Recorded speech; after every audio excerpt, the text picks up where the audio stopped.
Rams on the roster.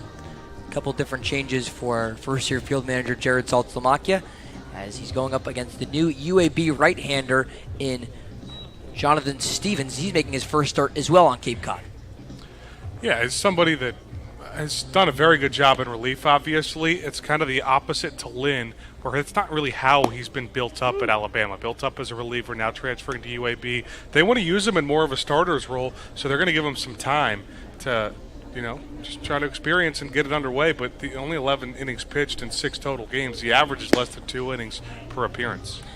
You see that impressive ERA after getting up just 1 earned run so far across 11 innings pitched, making his 7th appearance, but first start is Stevens. You mentioned the new UAB Dragon. He was also drafted yesterday by the Minnesota Twins in the 16th round, pick 470. The intention for Stevens is to forego that selection and go back to his hometown of Birmingham, Alabama, where he makes that transfer to UAB after 2 years without playing at Alabama.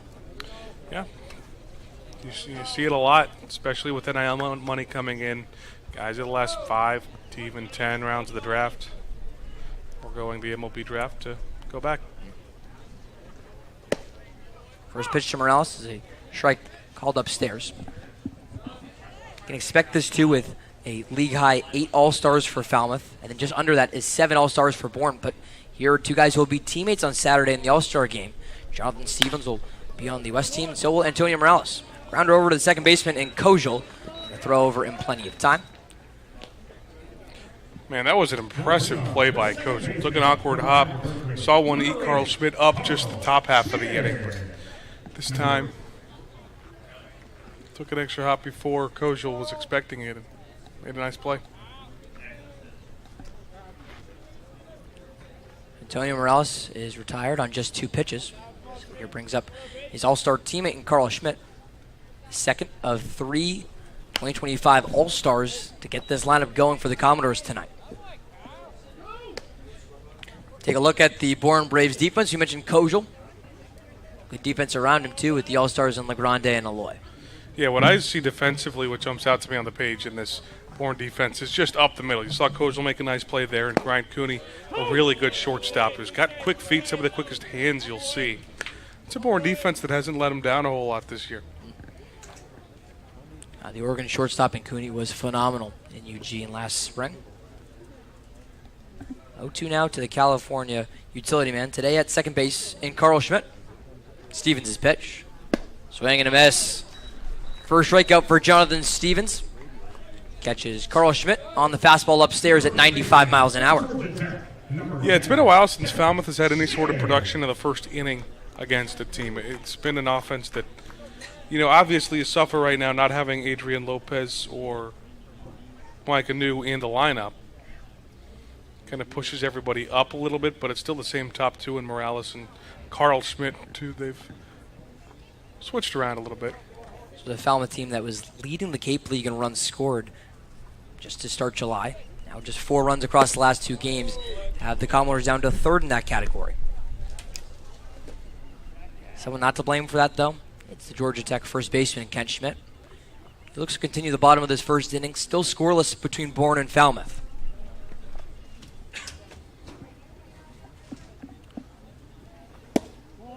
Schmidt takes inside for ball 2.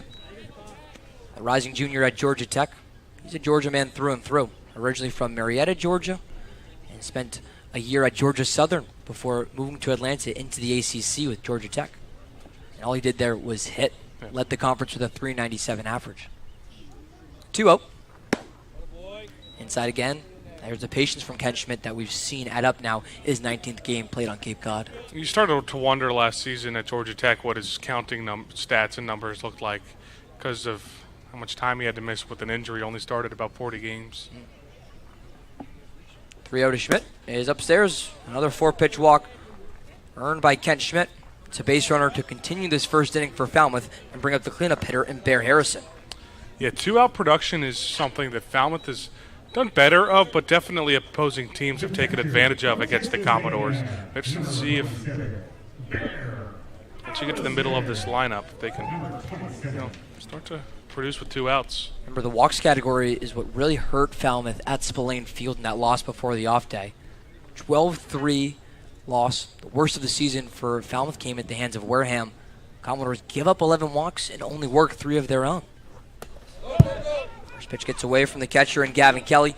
Easily up to second base is Ken Schmidt. And now you put one in scoring position for one of the hotter hitters on this Falmouth team in Harrison.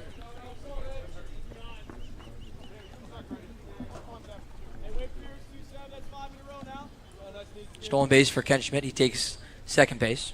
Making 5 for 5 on stolen bases this season. A bit of a deceiving stat Andrew Delapiano and I were talking about a couple games ago, because all of them have been pretty simple like that. Yeah.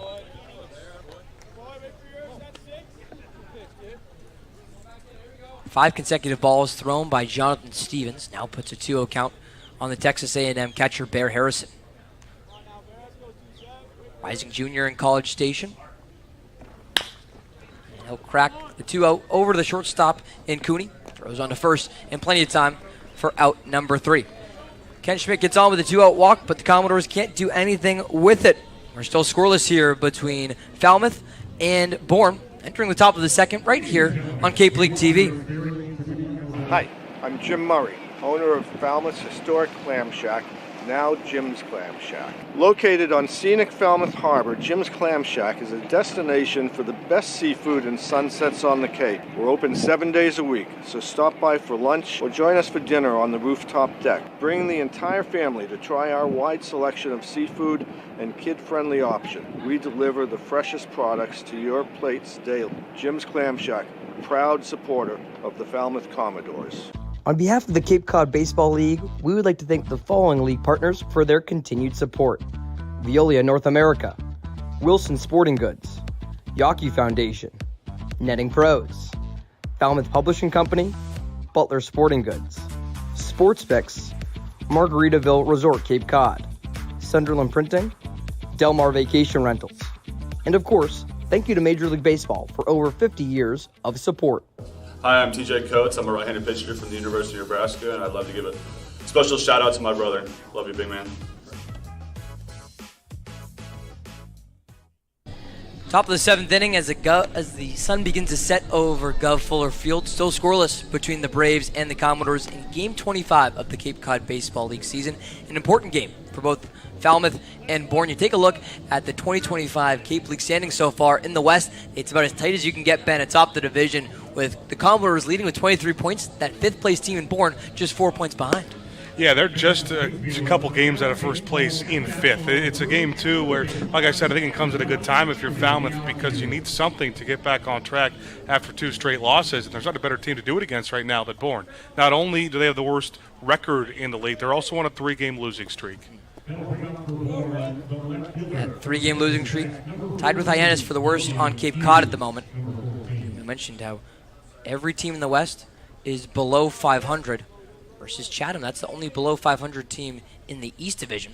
Chatham has 23 points at the lowest spot in the East. That would match the top leaders in Hyannis and Falmouth in the West. You know, one of the top things I'm looking at, Orleans is surging a little bit in that East Division. They're only in 4th place, but again, getting themselves above 500. Orleans won 3 straight games. That's the best on Cape Cod. Here's Logan Hughes, the lefty, working against the southpaw pitcher in Connor Lynn. Hughes, the rising junior at Texas Tech, getting ready for his 2nd season with the Red Raiders after spending his freshman year in the A-Sun at Stetson. There's a slider that can't cut inside for Lynn.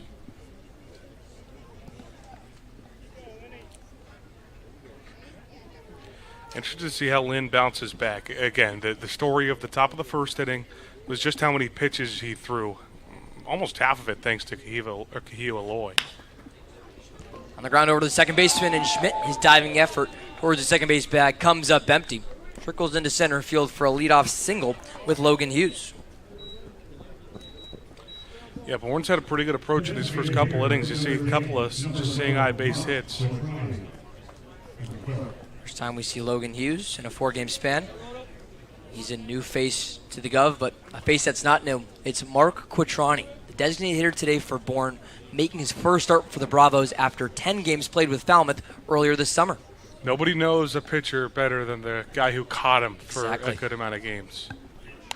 Quattrani, part of that three-man catching rotation between Bear Harrison, who you see right there behind the dish, David McCann, and then it was Quattrani, now the Notre Dame backstop, the third on that list.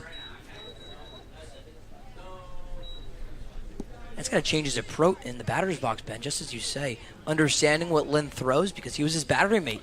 Well, I think especially, too, because Lynn only throws 3 pitches, it's kind of, he knows what to expect. He doesn't really throw the changeup a whole lot either.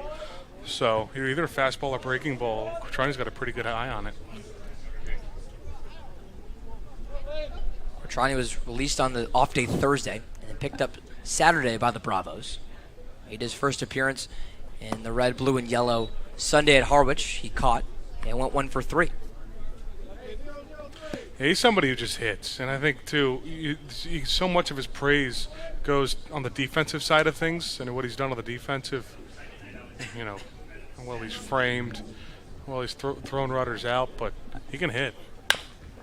This time, he'll ground it over to the shortstop in Maroney. Over to second for 1, over to first, and not in time. A fielder's choice retires Logan Hughes. Puts Mark Quattrani on first base.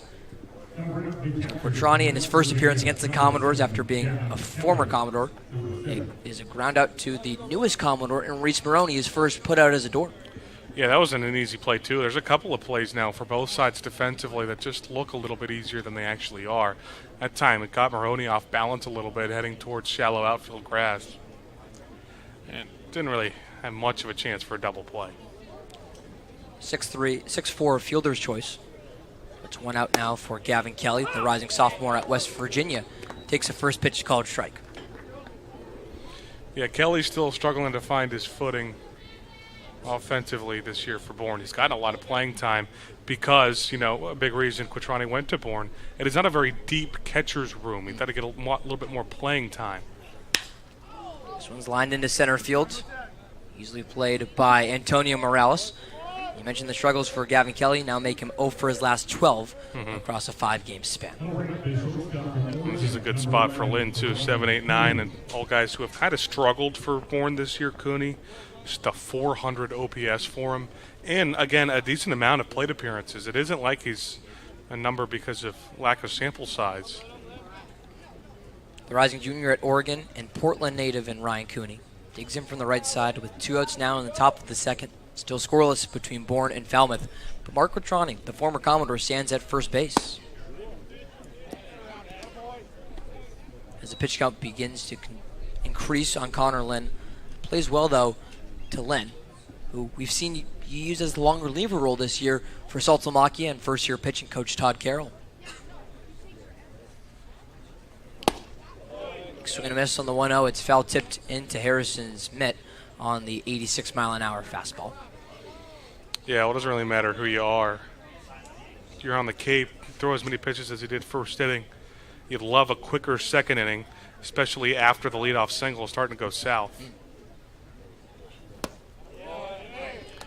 Cooney comes up empty on the second consecutive pitch. Now Connor Lynn 1 pitch away from his second strikeout while facing the 9th hitter in the Bourne lineup. Could get out of the second inning unscathed again. With Quattrani at first, Lynn's 1-2, just upstairs.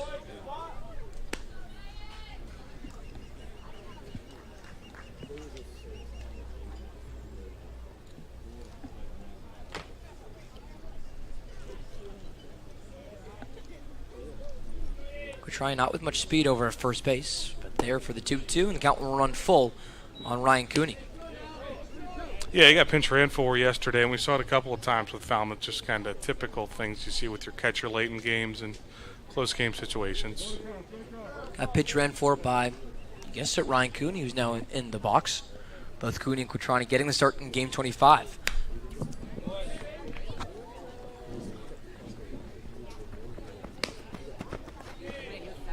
It's also a third straight start against the Commodores for Ryan Cooney.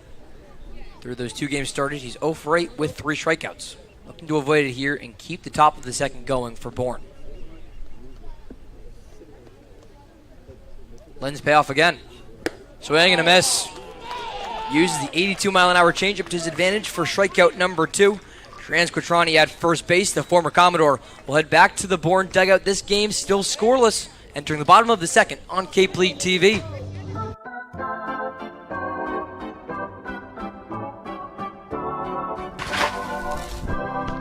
You'll always be safe at home with the Diana Lucevero Group at Compass Real Estate.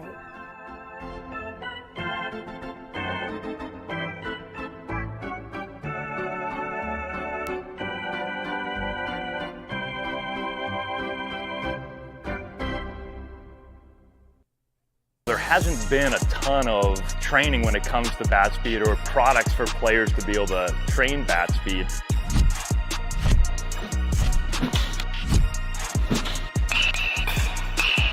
You can improve your bat speed and reach your goals working 10 to 15 minutes a day on this a couple of times a week. That's a no-brainer for every player.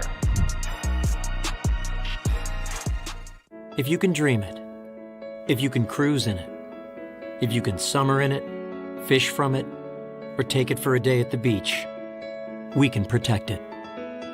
The Baldwin Group, protecting the possible. Bottom of the second, this game still scoreless between Bourne and Falmouth, just a day after the 2025 Major League Baseball draft concluded. It was a special day for 21 Commodores picked, including one in particular from Northern Kentucky. The third member of our team, Andrew Della Piana, is at third base with more. Andrew. Yeah, that's right. Of the St. Louis Cardinals organization was taken in the 12th round of yesterday's MLB draft. Look, guys, he was a star here in his 4 starts for the Commodores.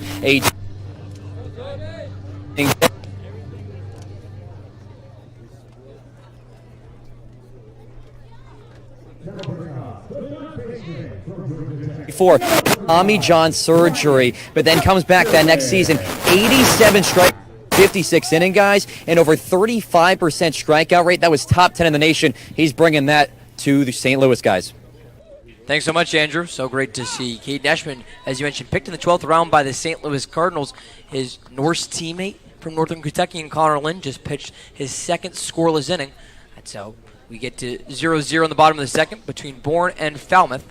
We have 2 quick strikes on the Georgia Tech third baseman Ryan Zuckerman to begin the bottom of the inning. Yeah, Eschman just a great guy, too. Always one of the nicest, too. It's all their interns and everything. And good to see him raise his stock a little bit, too, with some really good starts on the Cape. He was great in his appearances, all starts for Falmouth. And he goes to Citi Field for that exhibition game with the Cape Cod Baseball League and Major League Baseball Draft League. Gets the 1 inning in that all-star formatted game. Strikes out 3 batters. Yep. Just 3 faced. Stevens is 1-2. Swing and miss on Zuckerman. It's a second strikeout for Jonathan Stevens. It's the first out in the bottom of the second as well.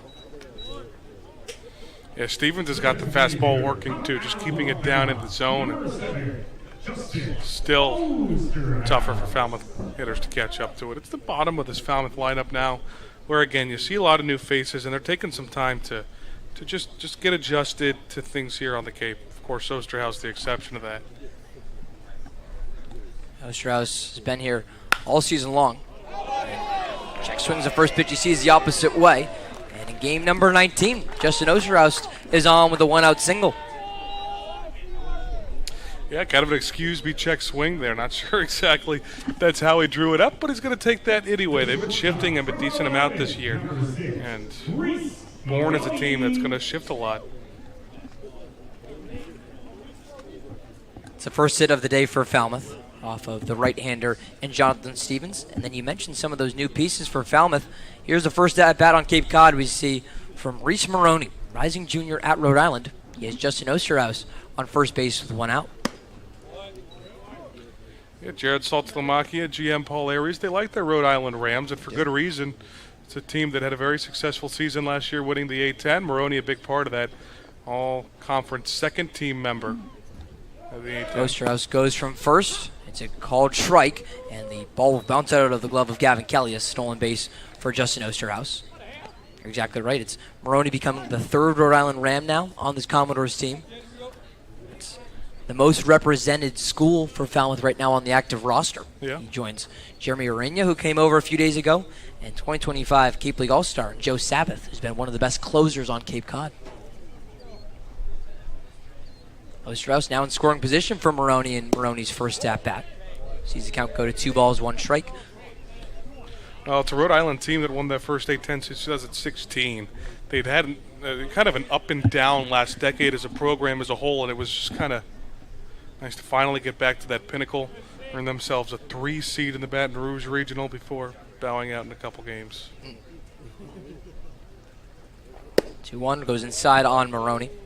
Originally from Fairhaven, New Jersey. He went to Rumson Fairhaven High School. We were talking to him pregame, introducing himself at the batting cage. A nice guy who mentioned still a bit tired. He got to Falmouth at about midnight last night after making that 5-hour drive about 300 miles from Fairhaven. In his first at-bat on Cape Cod, it'll be a 5-pitch walk. Not a bad first plate appearance. Didn't get much to hit, but a lot of it, too, that you're excited about for Maroney is on the defensive side of things. If he can get a pretty good bat, that's kind of a bonus. It's a Falmouth team that doesn't have the depth for shortstops right now on the roster. Just a couple of guys with positional versatility who've played shortstop. Think about Chris Newstrom, today's starting right fielder that you'll see on deck. He's played a lot of short, but in the outfield today, and he's joined there by Tristan Salinas, the lefty from Rutgers. Skies this one into right field. Going back on it is Kahio Aloy. Will catch it right before the wall, but Justin Osterhaus tags up from second, and he'll get into third standing. Runners at the corners now for the 9-hole hitter in Newstrom. Yeah, pretty good bat on it for Salinas, just didn't have enough on it. Chris Newstrom had that great game against YD, still waiting for him to break out a little bit. And again, maybe one of the guys that still slumping that maybe has the most ability. I mean, we know what he did at Tennessee a season ago. Sometimes it takes some time to adjust, and although it's a short season, so even though we're over halfway through, it's still only been a month. But Newstrom's getting consistent starts in the last couple weeks. Rising sophomore at Tennessee, originally from Phoenix. Watches the first pitch inside. Hit that 1 homer in that big game that you mentioned, a 9-9 tie at YD. That game quietly almost 2 weeks old as the Cape League season speeds up on us. Along with that, a 140 average for Newstrom into his 18th game played. Maroney takes off from first. He'll slide into second without a throw from Gavin Kelly. His first time at first base on a 5-pitch walk in his first plate appearance. Now a first stolen base for Reese Maroney.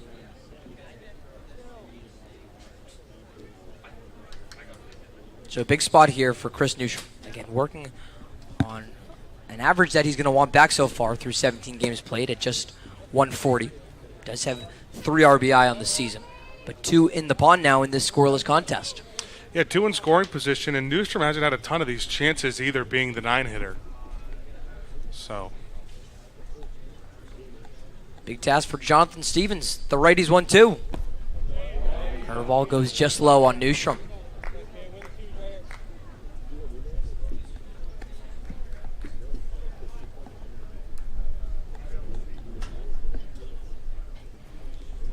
Newstrom out of Chaparral High School in Phoenix, Arizona.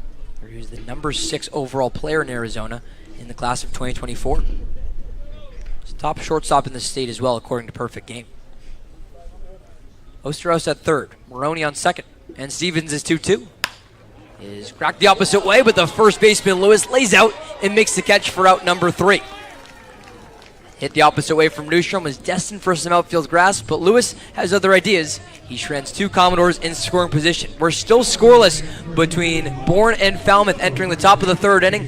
It's been a pitcher's battle with some good defense so far. We'll see if it continues on Cape League TV.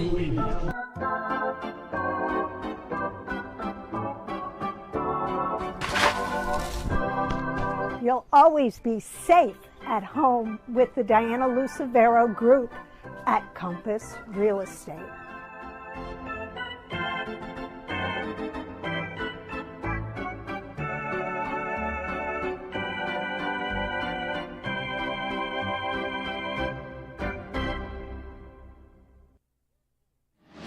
Cape Cod 5 is proud to be the official banking partner of the Cape Cod Baseball League. Cape Cod 5 offers a broad range of financial products and services tailored for every stage in your financial journey. Reach out to us. We're here to help. On behalf of the Cape Cod Baseball League, we would like to thank the following league partners for their continued support: Cape Space, Cape Cod 5, Cisco Brewers, Cape Cod Healthcare, Hampton Inn, Franklin Sports, Highline Cruises, Jersey Mike's, and of course, thank you to Major League Baseball for over 50 years of support. Hi, I'm Jackson Minesco from Ocean City, New Jersey, and I want to give a quick shout out to my mom.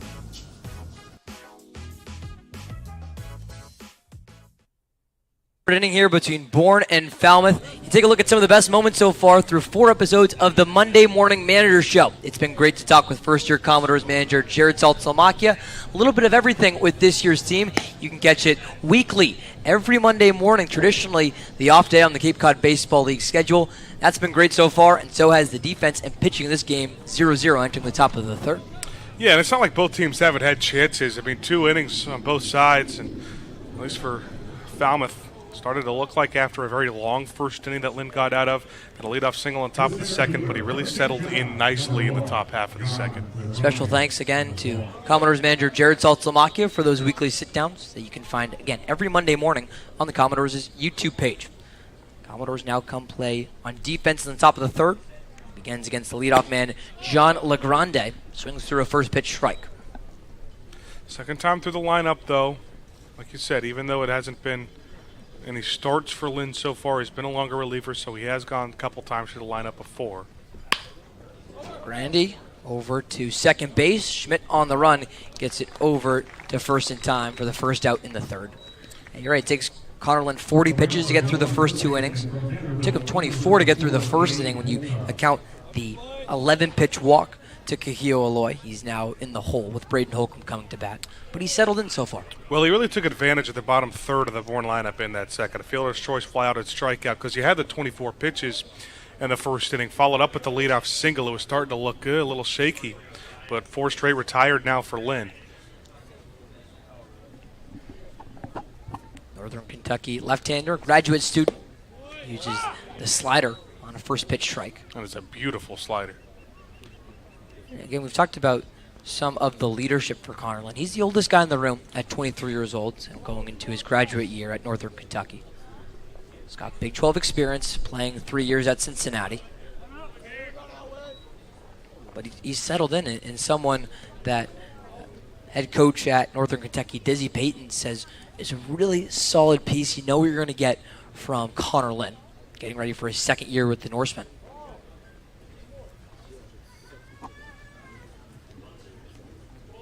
Here's Braden Holcomb. Has one of 2 hits so far today for Bourne. Only for extra bases. He had a 1-out single in the top of the first. Everything just screams fundamental for Connor Lynn. He's not going to be someone who walks a ton of batters, loses command. He's somebody who might get hit hard a couple of times. That's just a product of him placing the ball around the zone. And he's smart about where he gets guys to chase. Just like right there. Yeah. Braden Holcomb goes downstairs on the 88-mile-an-hour fastball. Mentioned it. It's 20 strikeouts now through 6 games. Just 8 walks issued for Connor Lynn on Cape Cod. Just got an intimidating hitter in Braden Holcomb. Swing and a miss. It's Bear Harrison who doesn't let it touch the dirt behind home plate either, so Holcomb can't even run that one out to first base. Strikeout number 3 for Connor Lynn in the second in the top of the third. I mean, that was just, you got him to chase down in the zone on a changeup. Let's do with the same exact thing, see if we can get him to chase again, and he did. Holcomb, a little over-eager.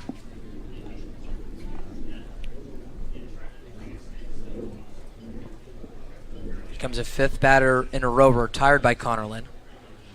Here's Cam Kojal. Reached on the error by Carl Schmidt at second base. And a rare mishap by the Cape League All-Star and Schmidt, California utility man. Well, he said he's an infielder at heart, but at Cal they stuck him in the outfield for the majority of the season. And one of his biggest goals coming back here to Falmouth, is to work back in the infield position. He said he wants to play all different kinds of infield positions. It's just been second and third for him so far this year. So over at second again. That's a big spot now needed by California head coach Mike New, because Jared Advincula makes the transfer out from Cal over to Georgia Tech.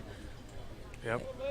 Second year Katua Kettleer, just Announced he'd be heading back home to California, though, before going the All-Star game this Saturday. And another strikeout by Connerland. This one ends the top of the third inning. Holcomb, Kojal both go around as part of a 3-up, 3-down inning for the Bravos. Bourne 0, Falmouth 0, entering the home half of the third on Cape League TV. Introducing Open Cape, the local nonprofit internet service provider in this region. Open Cape's fast and reliable network is 100% fiber optic, providing affordable internet connectivity. To learn more, visit opencape.org and always speak with a live Open Cape representative. Open Cape, providing choice and competition for your home or business and the official internet provider of your Falmouth Commodores. We are Open Cape.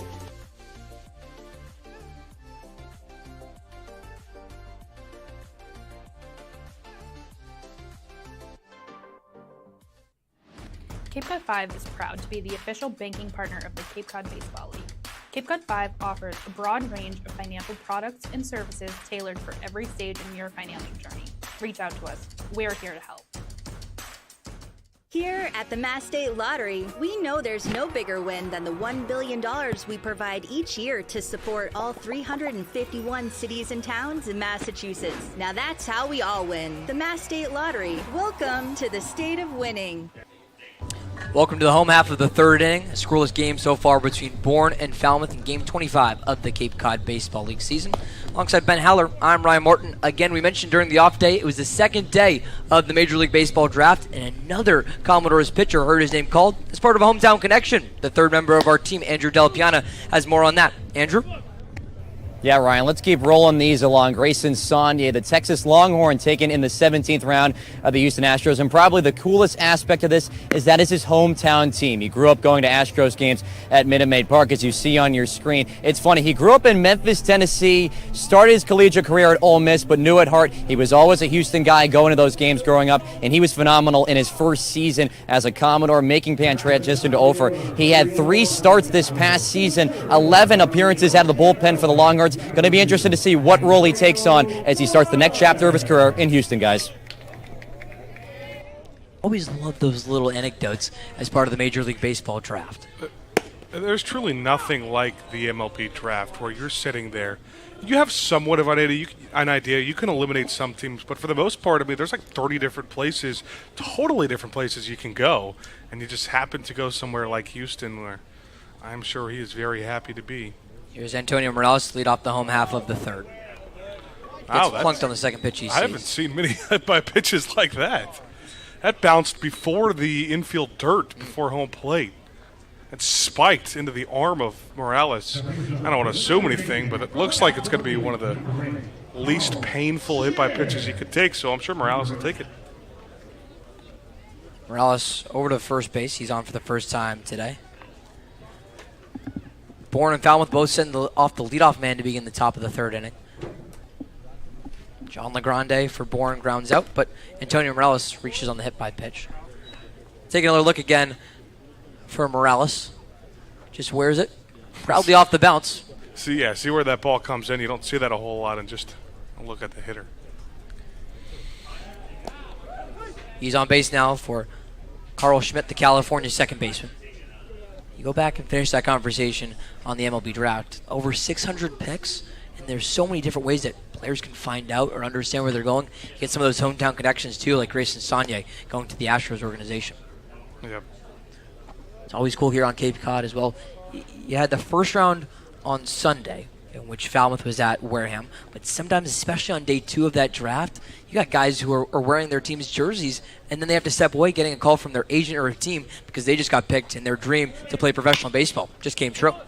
Grounded over the shortstop in Cooney. To second for one, over to first base in time. It's a double play turned by the Braves. First 2 outs in the bottom of the third.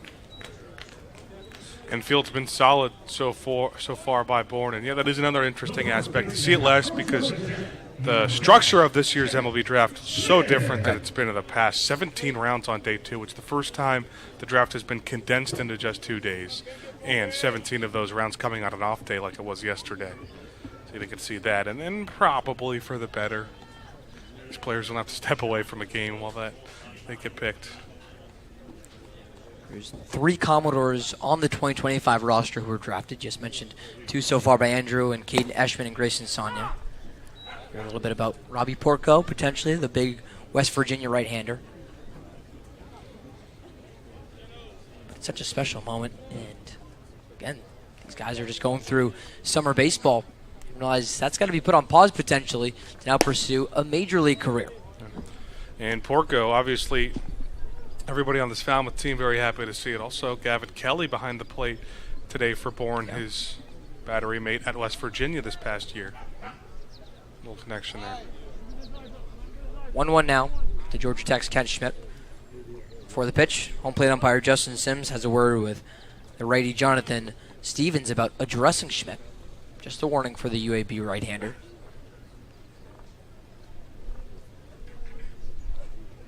One is lined on one bounce over to Kojal at second. Will bounce off his glove. It'll be a throw over, but it'll get away from Cade Lewis and out of play. According to first base umpire and Timothy Carey, Kent Schmidt will take second base for the second time today. Looked like a bit of an unnecessary throw over from the second baseman Kojal. Schmidt was already past the first base bag. Yeah, I think it's going to be ruled 2 errors here for this Bourne defense. On the field, it's a hard hit ball right at Kojal, but Kojal will be the first one to say that was right in the middle of his glove. And then, that extra attempt is so unnecessary from Kojal. Does go as an E4. Second error we've seen in this game, both on the second basemen for each team. Carl Schmidt for Falmouth, and now Cam Kojal for Bourne. And he'll have 2 errors on that, so 3 total errors. 2 from Kojal, 1 from Schmidt. Arkansas middle infielder settles back in at second now for Bear Harrison.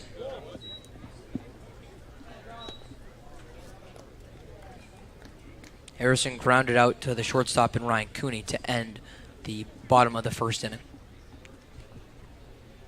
4 Commodores come up in the bottom of the first, 5 come up in the bottom of the second, but we're still scoreless here between Bourne and Falmouth. Opportunity with Kent Schmidt into scoring position for the second time today. Bear Harrison looks to pick up an RBI from the cleanup spot. They really threatened in that bottom of the second, but it was such a great play made at first base by Cade Lewis that took away a run. 1-1. Runs outside. Gavin Kelly sees it trickle down the third base line.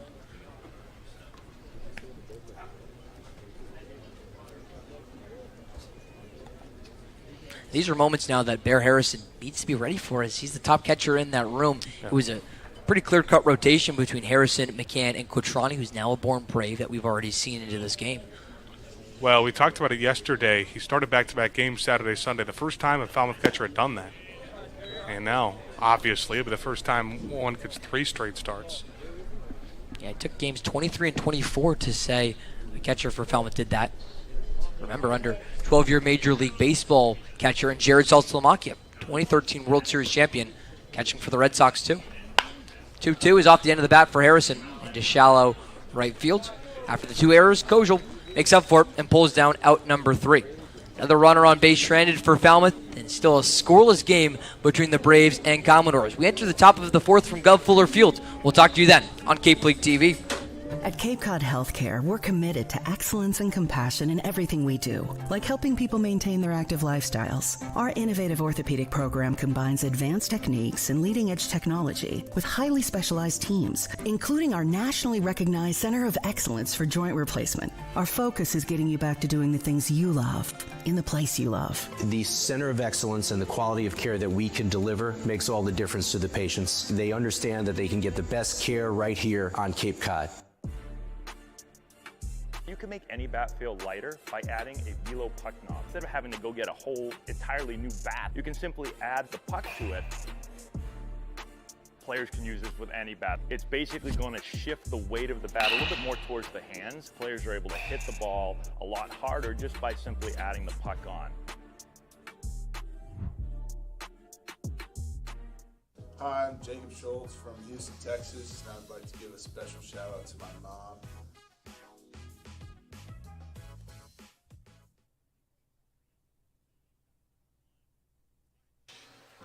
Welcome back to Gov Fuller Field, entering the top of the 4th inning. Still scoreless between Bourne and Falmouth. That does mean it's time for some Doors trivia. Here's tonight's question.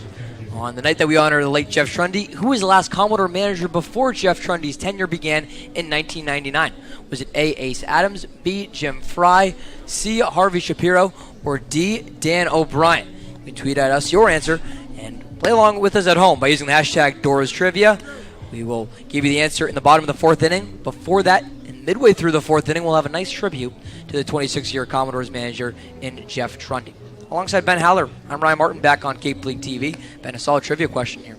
Yeah, this is one I know the answer to, so I'm not going to make a guess beforehand on air. So, a little easy again from you and Dan Papillo and the producing crew. Of course, this is one that, again, I think is a pretty good one. You do a little bit. I just know so much about the Falmouth Commodores, man. What can I say? All right, calling out our producer Dan Papillo for this question. I do like it being Jeff Trundy themed on the night that we remember one of the most recognizable, caring, and thoughtful figures of the Commodores organization. Again, there'll be a tribute to Trundy midway through the fourth, and we'll have you that answer in the bottom of the inning. First pitch to Kahio Oloy is fouled down the left field line by the Arkansas outfielder.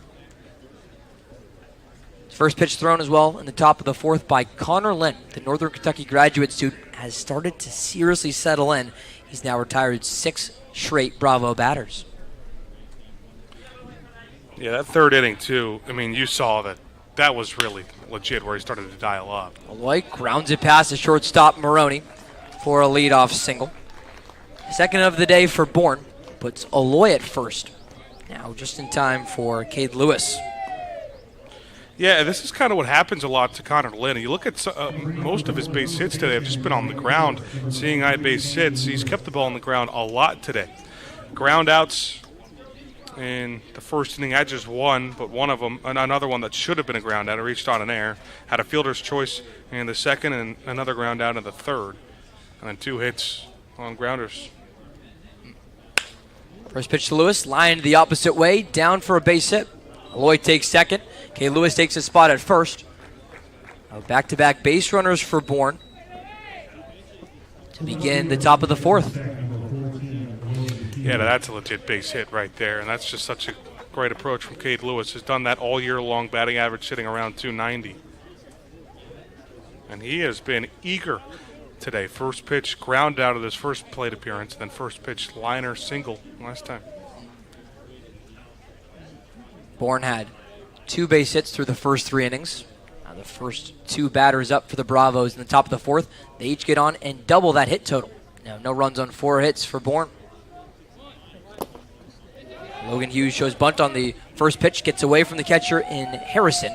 No advancement from Lewis at first, but going from second to third is Kahio Oloy.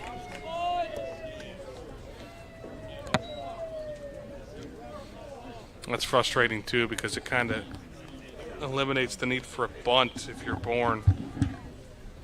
So eliminates that automatic out a little bit.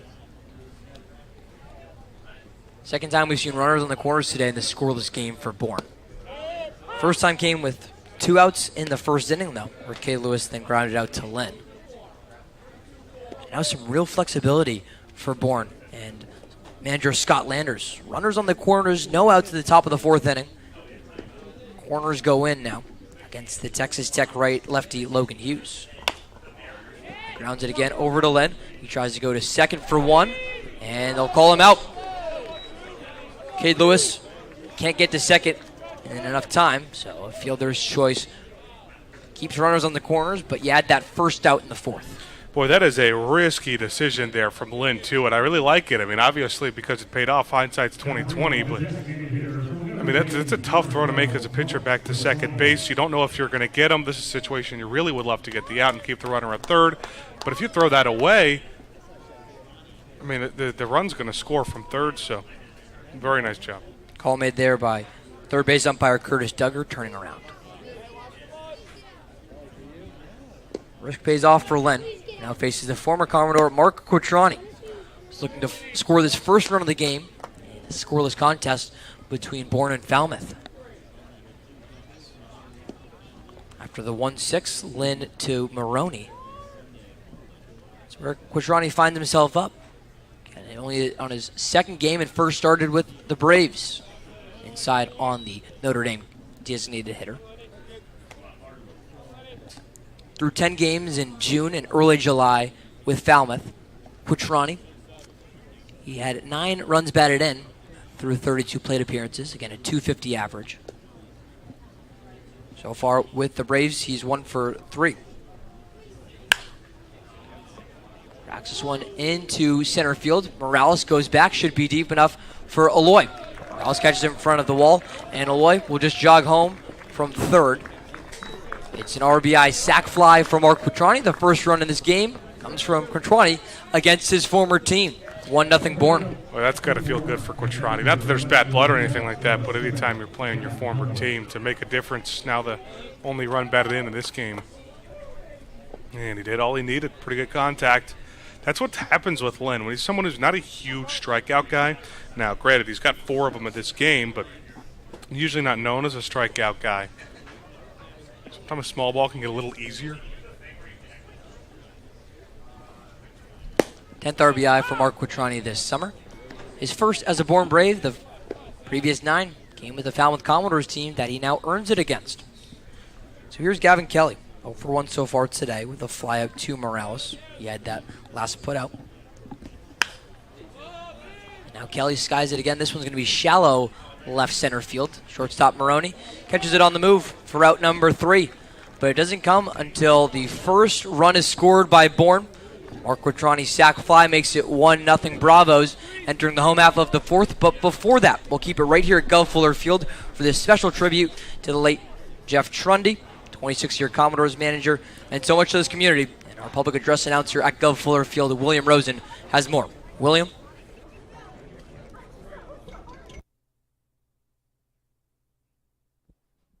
Many Falmouth jerseys have been worn throughout the years, but only 2 have earned the distinction of retirement.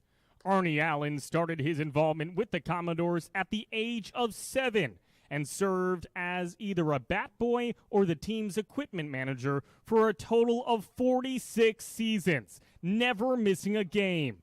He was awarded the Cape Cod Baseball League inaugural Lifetime Achievement Award in 2002. Allen sadly passed away in 2003. It was then that his legacy was immortalized with the retirement of his number 30 jersey. Arnie was buried in his Commodores uniform. Coach Jeff Trundy was the head coach of the Falmouth Commodores for 26 years, from 1999 to 2024, when he sadly passed away in December 2024. Coach Trundy achieved his 500th Cape League win in 2022 and was voted Coach of the Year 3 times, inducted into the Cape Cod Baseball League Hall of Fame in 2024. Tonight, we immortalize Coach Jeff Trundy's jersey number. Please stand and direct your attention to the broadcast booth for the retirement of jersey number 19, Jeff Trundy.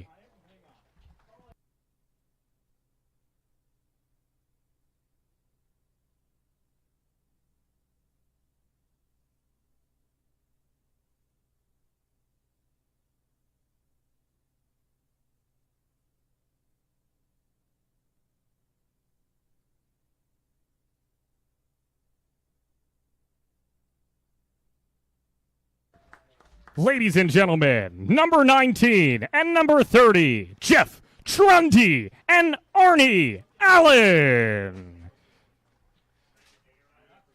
Thank you to 2 members of the Falmouth community who have done everything to support this team.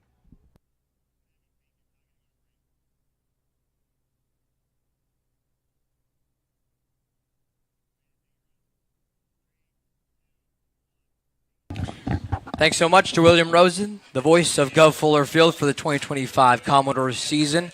Again, immersed and enshrined forever here at the Gov. It's Arnie Allen's number 30 and Jeff Trundy's number 19. You now see at the top right as Ryan Zuckerman digs into the right side.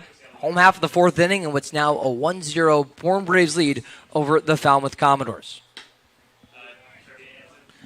We told you we'd give you that trivia answer in the bottom of the 4th inning. It is Harvey Shapiro. He was the manager before the 26-year tenure for Jeff Trundy that began in 1999.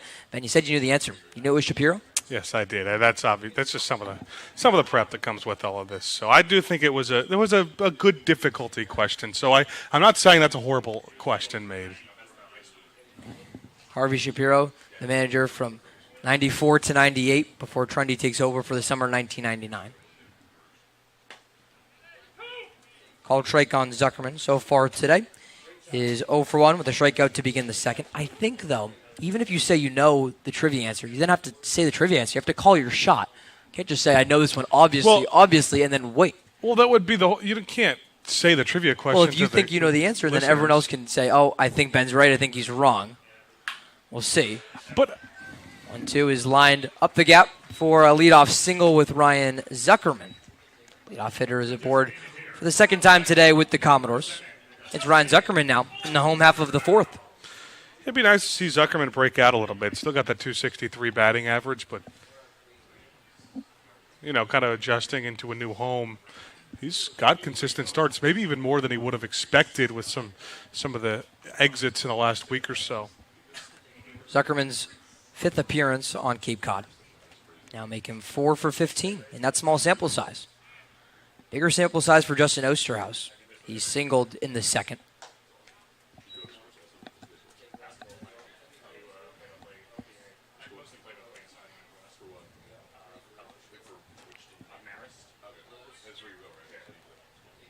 Solid lead for the 6'5" third baseman Zuckerman off first.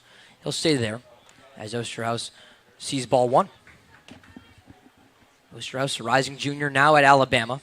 Spent 2 seasons at Purdue Fort Wayne. It's a program that's no longer existent there. Purdue Fort Wayne closing both its baseball and softball programs due to budget cuts, saving about $1 million by cutting that program. So the Grand Rapids, Michigan native, we spoke with preseason, and he already knew it would probably be his last spring at Purdue Fort Wayne before transferring over to SEC with Alabama. But that's a story that we've been telling for a month plus now with Osterhaus. Still pretty crazy, though, and to think he was the face of that team this past spring. Well, yeah, there's still so much that goes into just had a lot of guys on his team that didn't really even try to find a new school, that kind of hung it up. Their head coach decided to retire after that, too. Off the end of the bat for Osterhaus. Into left field. That one will get down for a base hit. First time today that we've seen 2 Commodores with back-to-back hits. Starts with Ryan Zuckerman, and then Justin Osterhaus follows him. Make Osterhaus 2 for 2 so far to start this evening. Yeah, 2 different base hits there from Zuckerman and Osterhaus. That time Osterhaus just throwing the bat out, getting the end of the bat. But he'll take him any way he can. This is really the first real trouble that Stevens has run in since that second inning when Chris Newstrom had a base hit robbed by the first baseman, Cade Lewis. Yeah, we mentioned Osterhaus had the one-out single in the second. And then after that, it's a whole time through the order for Jonathan Stevens without giving up a hit. Did walk Maurice Maroney, who now digs in from the right side. He plunked Antonio Morales, and Ken Schmidt reached on a double error play by the second baseman, Kojal.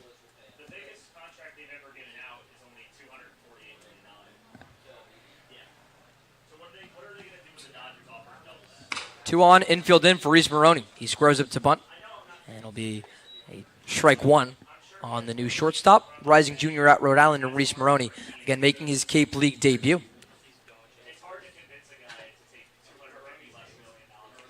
Maroney will be a rising junior in Harrington, Rhode Island.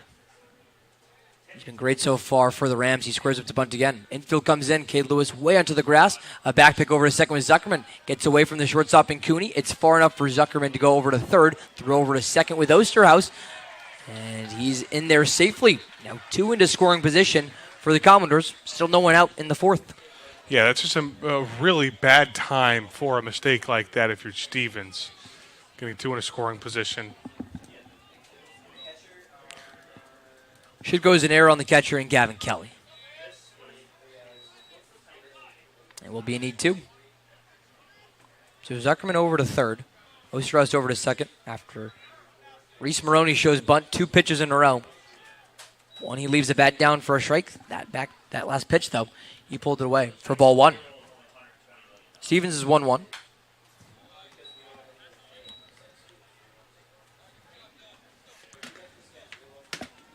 For Maroney, he comes to the Cape League after a .288 batting average with the Socrates Stallions in the Perfect Game Collegiate Baseball League up there in New York.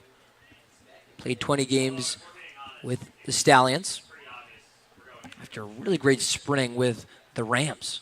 Batted .356, second best on Rhode Island. This one's off the end of the bat and into right field where Kahio Aloy waits up. Zuckerman will tag over from third base. The throw just late over to Kelly. A couple players making their first starts at each team with Mark Quattroni with Bourne, Reese Maroney with Falmouth. Both are responsible for the first runs for their respective teams with sacrifices in the fourth. How about that, too? Both in sacrifice situations, like you said. It's guys showing their team guys, not doing anything too crazy with it. And Mr. Maroney's got 2 pretty good plate appearances to start. Still no official at-bats as a Commodore. No. A walk and an RBI sacrifice makes it 1-1. How about this for Bourne's Quattroni and Falmouth Maroney? Both batting out of the 7th spot in their first game started with their respective team. 2 similar between these 2 opponents. First pitch to Tristan Salinas is going to be a called strike by third base umpire in Curtis Duggar. Infield still in. I'll correct that one to a ball. Duggar wants to have a quick word with the Bourne dugout down the third base line. So 1 ball, no strikes on the new Rutgers Scarlet Knight. And North Greenville transfer Tristan Salinas making the jump from D2 to D1. The Braves dugout was not happy with that check swing call, and there's going to be some extra talking to by third base umpire Duggar. Oh, man. Conversation between Landers and third base umpire and Curtis Duggar.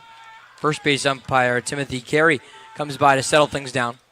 I don't believe he got the toss, but he did. And Scott Landers is ejected from this game quickly. Happens in the bottom of the 4th inning, but Landers' day in the Bravos dugout is over.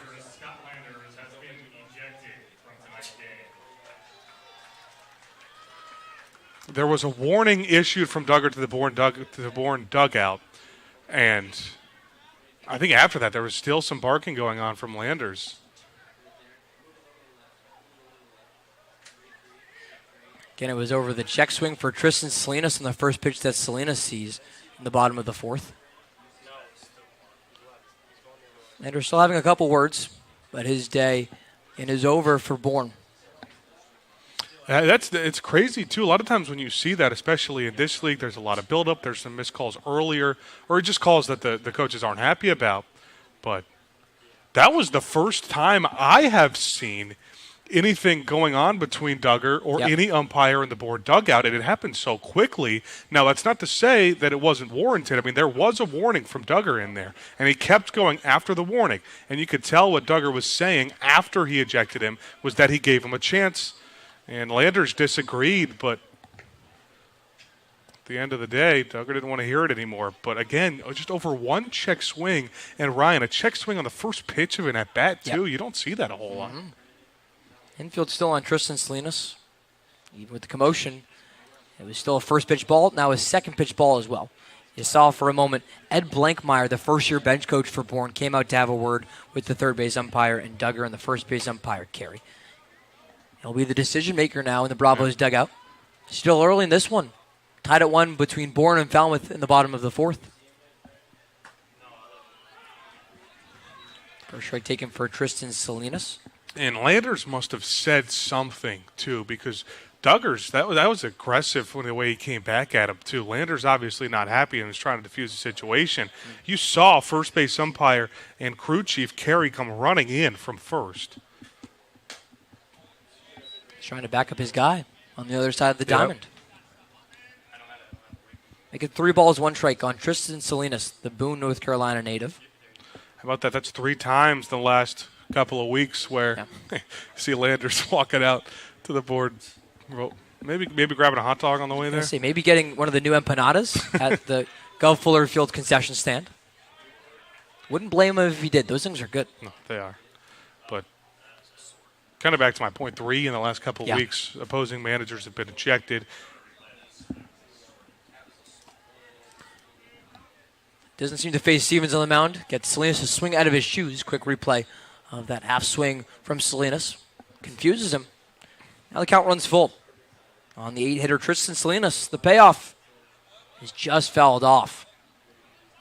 Lucky by Salinas to get a piece of that and for Kelly not to come down with it. And Kelly a little frustrated that he couldn't hang on to that, too. That's one of the easier ones you're going to get. Momentum building in one of the biggest plate appearances of this game to this point. 3 runs batted in so far through 8 games with Tristan Salinas. Now looks for a fourth, would give Falmouth its first lead in this game. Infield's fully in for another payoff. Grounded over to Kojal. He'll go home with it with 1 out. And it's going to be Osterhaus. Just gets out of the way. I don't know if got out of the way. I think he stopped and tried to find a way around him, trying to get home plate. That's about as awkward as it's going to get, and Kelly did a perfect job protecting home plate. But that's why you play the infield in. I don't love the decision by Osterhaus to go home there. Osterhaus going the whole way through from third to home on the softly hit grounder to second with Kojal. And he was beaten by a mile and knew it. Just kind of gave himself up. Salinas does take first base on the fielder's choice. For Chris Newstrom, working on an 0-for-1 line in this game. He was the victim of that line out and crazy catch by Cade Lewis at first base to end the second inning.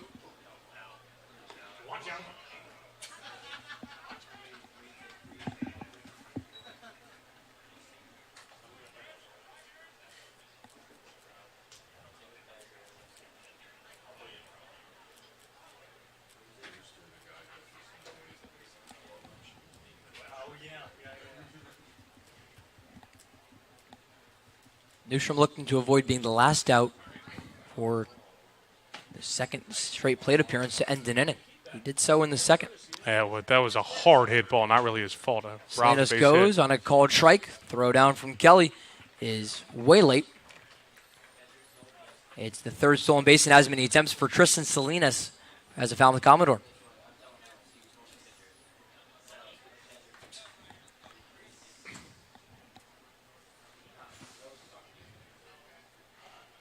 Chris Newstrom, another player looking to step up and improve on a poor start to his first year on Cape Cod.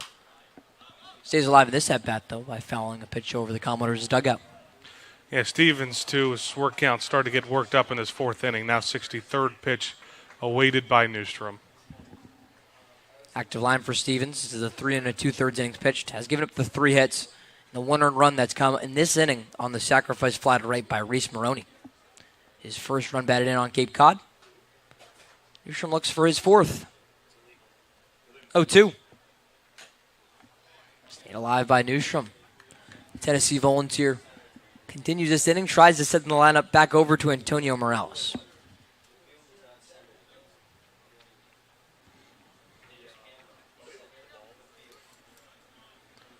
Newstrom hasn't seen too much time, just 13 starts as a freshman in Knoxville. But his head coach with the Volunteers, Tony Vidal, really credited him for his self-belief and athleticism. In counts like this, the 0-2. Check swing, called third strike. Big strikeout by Jonathan Stevens ends the 4th inning, but not before the Commodores can tie it at 1. It's a run apiece in the 4th, and we're tied at 1. Entering the 5th inning from Gov Fuller Field. We'll be right back on Cape League TV. Get ready for big results with our small machines. With more power, performance, comfort, and savings. They are ready for every job.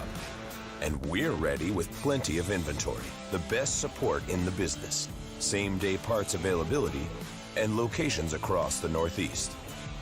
So you can always be ready to work. Milton Cat, always ready. Introducing Open Cape, the local nonprofit internet service provider in this region. Open Cape's fast and reliable network is 100% fiber optic, providing affordable internet connectivity. To learn more, visit opencape.org and always speak with a live Open Cape representative.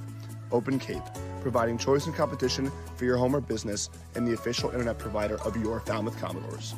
We are Open Cape.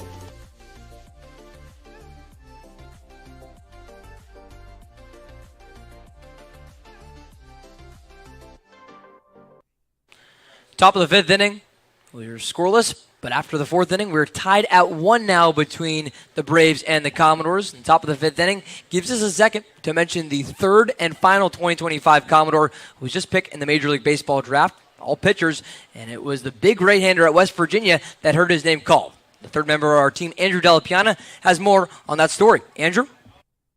Yeah, Ryan, these Commodores pitchers continue to roll into Major League Baseball. The newest addition, Robbie Porco from West Virginia, 14th round pick of the Los Angeles Dodgers in yesterday's draft. Someone who cut his ERA in half from 8 to 4 this past season with the Mountaineers, had a sub-4 ERA in his 3 years in Morgantown. It's going to be interesting to see how he develops. Think about it. The Dodgers have had unbelievable success, and that's because they have a pitching lab out in Phoenix, Arizona that they use year-round that really elevates guys to that next level. Guys like Shohei Ohtani, Clayton Kershaw, all guys that have been in this system before and have really turned into superstars on the out for the respective Dodgers, guys.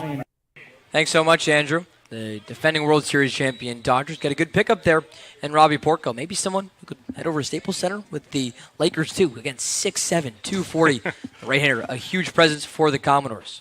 Well, the two guys that Andrew mentioned, I think are guys I've heard of before. Shohei Ohtani and Clayton Kershaw sound familiar. Sound a little bit familiar, yeah.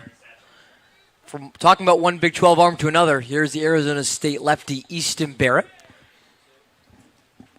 He replaces Connor Lynn and is the second Commodores pitcher used. He earns a no-ball, 2-strike count quickly on the 9-hole hitter Ryan Cooney to begin the fifth. You just saw their fifth appearance on the summer for Easton Barrett. Started a pair of games. He's got an ERA just north of 5 so far through 14 innings pitched.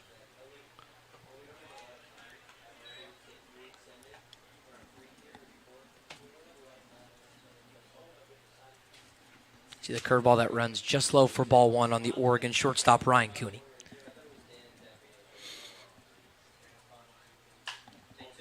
And then a fastball spoiled away by Cooney. Those are 2 of the 4 pitches in the Arizona State rising sophomores mix. Heavy fastball usage that can hit about 93 miles an hour. Yeah, all things considered, obviously a very good start for Connor Lynn on the day. Only gave up the 1 run on a sac fly, kept a lot of balls on the ground, got unlucky with some bounces here and there at an air. Cooney lines it into left field. And Tristan Salinas just has to look back up. It'll bounce off the wall, still in play. Cooney into second base standing with a leadoff double. It is the 4th hit of the game for Bourne. Second for extra bases. And it will be a leadoff double for Ryan Cooney. At a nice spot to do it, too. Lead off the inning as a 9-hitter and double like that with the top of the lineup coming up. It's a Bourne team that's had a lot of opportunities with runners on and runners in scoring position this season. The top of the lineup's done a nice job with it. Cooney into scoring position at second. The lineup card flipping back over to John LeGrande. Mentioned the day being over for the Northern Kentucky right-hander and Connor Lynn. Does go the 4 innings, 4 hits. He'll take only the 1 earned run that he gave up while striking out 4. Absolutely. You'd like Falmouth to do a little bit more in that last inning, though. Still had a runner on third with 1 out. Couldn't get him in after the first run they scored. Yep. Good defense. Worked behind Jonathan Stevens. He completes his 4th inning of work. We'll see if he comes out in the 5th. Doubtful, I would say. They've had someone warming for a while, and that pitch count really worked up last inning for him. Through a total of 64 pitches. If his day's over, it's a yearly similar line to Connor Lynn.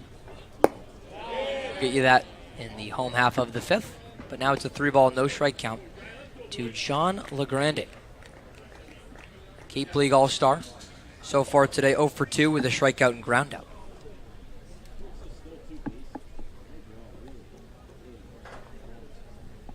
Cooney off of second for LeGrande. Stoplight was on the whole time for LeGrande. Watch his first strike go middle.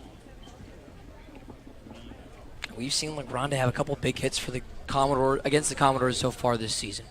Yeah, he had a great game the first time these two teams played. That was back at Doran Park. So far, he's 4 for 9 in his 3rd game against the Commodores. Had the triple at Doran Park, but doesn't need to take the bat off the shoulders. Earns a 5-pitch walk to put 2 on now with no outs for Braden Holcomb. This is where you'd like to see Easton Barrett settle in. Kind of like anybody else we've talked about with his Falmouth pitching staff. He's had some good appearances, had some bad appearances. 2 of his first 5 were starts, and giving up a total of 8 earned runs.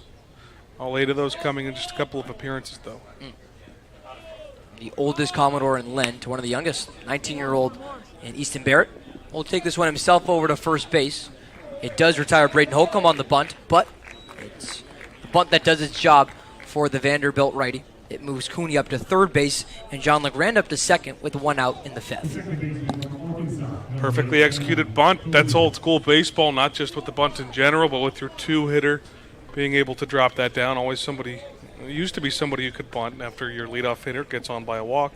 Now it's time for Kojal, the 3-hitter, to go. Both these teams know about free 90s as each team has scored its only run in the 4th inning off of sacrifices. Arkansas rising junior Cam Kojal. Watch a first pitch ball. Infield is entirely in. Third baseman Zuckerman, shortstop Maroney, second baseman Schmidt, and first baseman and Schmidt all have their toes on the infield grass.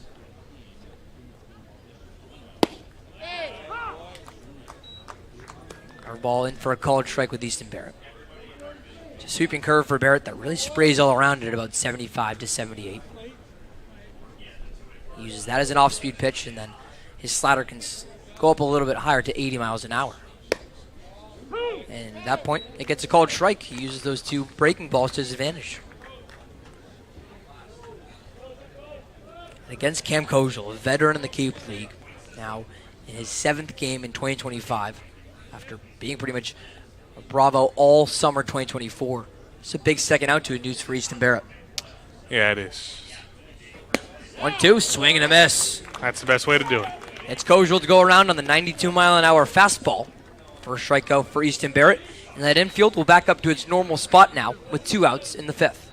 Yeah, still have a scary hitter here in Aloy coming up, but not much more you can do. Blow a fastball, a risky pitch, but it paid off right by Holcomb.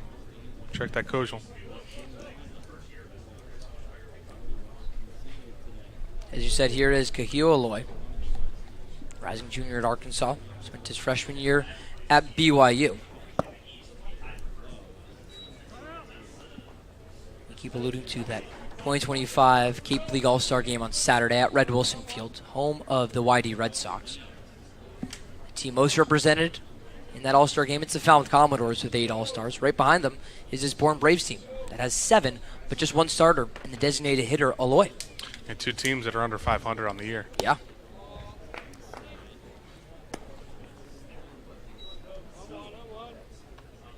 Both with roller coaster seasons as well. Commodores have lost 2 straight games. Bourne's lost 3. They're on that downslope as each team has ridden the wave so far through 24 games.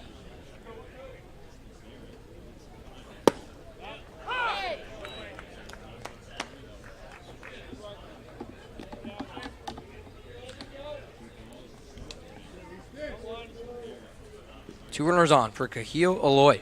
Trying to break this 1-1 tie with Cooney off of third and LeGrande off of second. 2-1 is over Easton Barrett's glove. Down to center field for a base hit. Cooney will score easily. LeGrande will get the wave right behind him. A 2-run single with 2 outs on the top of the 5th inning.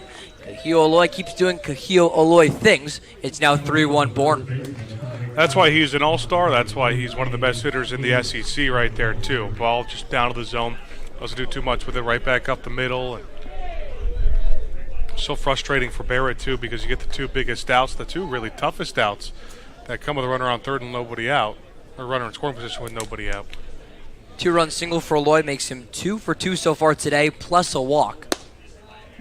It's RBI number 7 and 8 so far through his 13th game played on Cape Cod.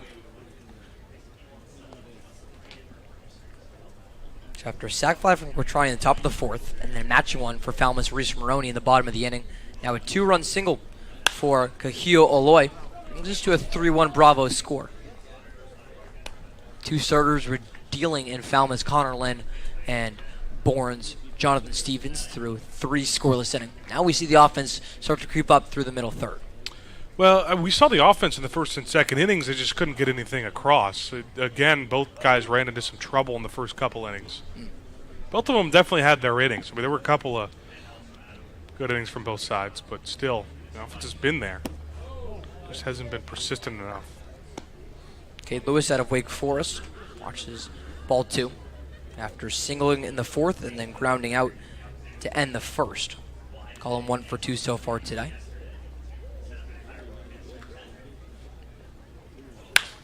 Two-one is lined the opposite way. We'll get into left field for another base hit.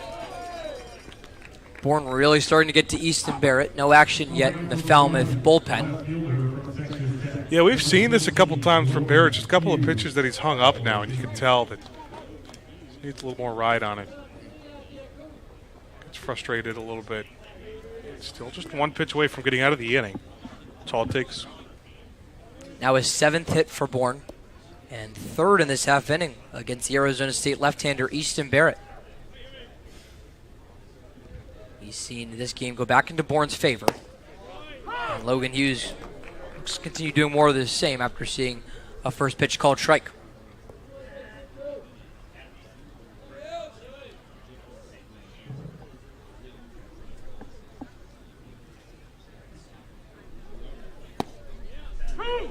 Second called strike on the Texas Tech Red Raider, Logan Hughes. And that's where Barrett has to keep the ball. That's where he's pitching his best. That one, I don't know if all umpires in the Cape League would call that a strike, but 0-2. Spoiled away by Hughes. If Sims is giving that pitch to you, then you're going to take it all you can, keeping it at the knees. Deep breath on the third base side of the bump for Easton Barrett, left-hander out of Springville, Utah. Rising sophomore in Tempe with the Sun Devils. Does it again. It's really been the off-speed stuff that he's tried to use with two-strike approach. There he goes to the slider that Hughes spoils away for a second time.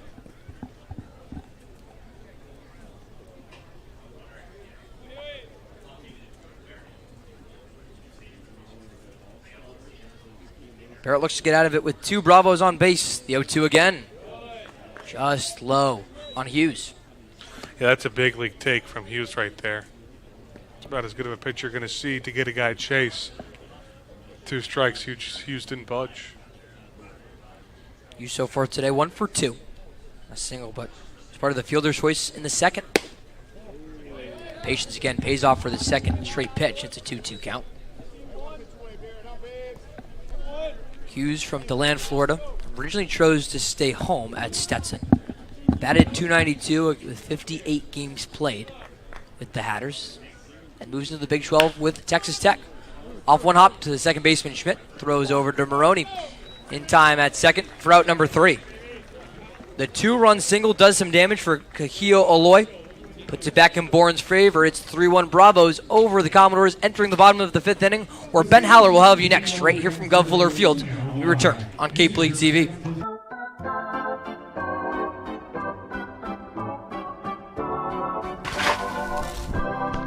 You'll always be safe at home with the Diana Lucevero Group at Compass Real Estate.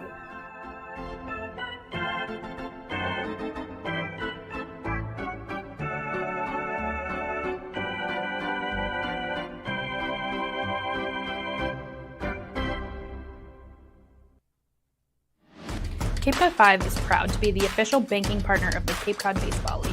Cape Cod 5 offers a broad range of financial products and services tailored for every stage in your financial journey. Reach out to us. We're here to help. On behalf of the Cape Cod Baseball League, we would like to thank the following league partners for their continued support: Cape Space, Cape Cod 5, Cisco Brewers, Cape Cod Healthcare, Hampton Inn, Franklin Sports, Highline Cruises, Jersey Mike's, and of course, thank you to Major League Baseball for over 50 years of support. Hi, I'm Jackson Manesco from Motion City, New Jersey, and I want to give a quick shout out to my mom.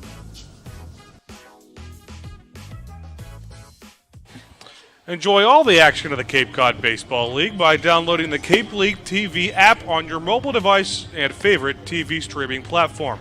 You can now watch the Doors on your Roku, Apple TV, Amazon Fire TV, and Android TVs. Cape League TV provides live and on-demand coverage of all games and featured content from the nation's best summer collegiate baseball league. Get in the game with Cape League TV. Ben Haller alongside Ryan Martin, our third member of our crew, Andrew Delapiana, as we have reached the back half of this ball game.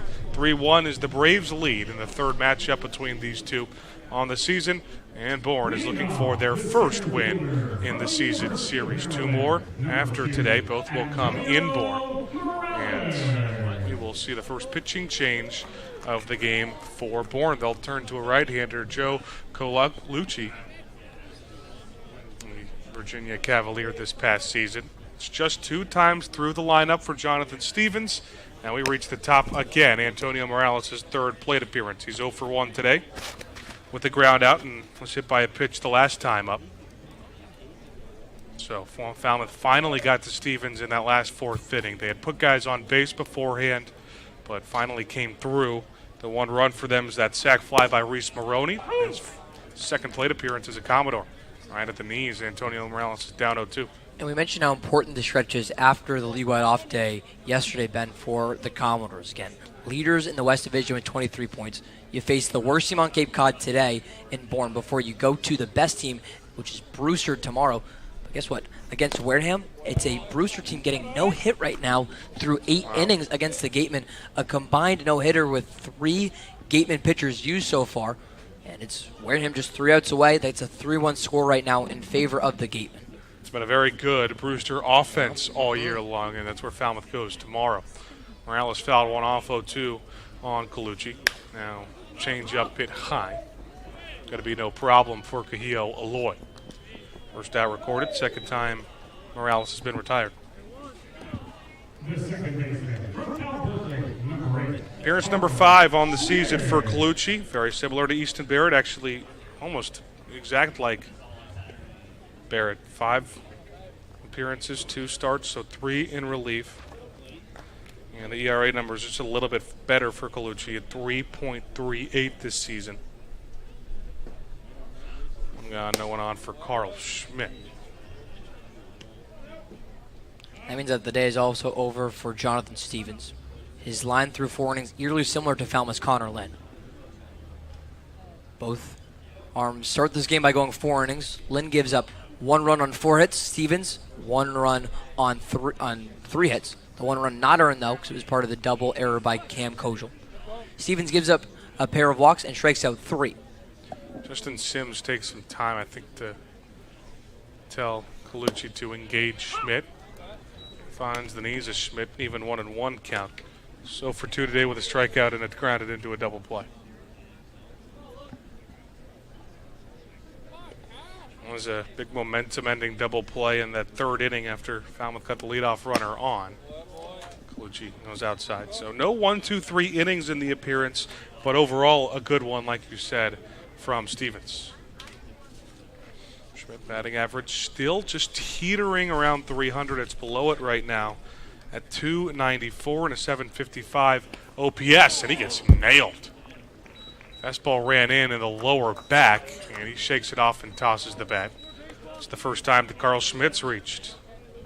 Well, there's not a more hurtful pitch, more painful pitch to take than a fastball.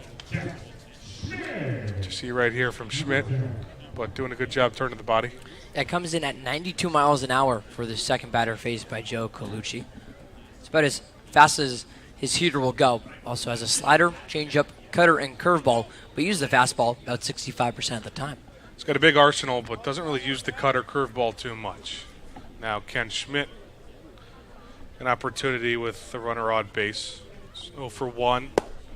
Reached on a walk, though, and the second time up on an error by second baseman Gold.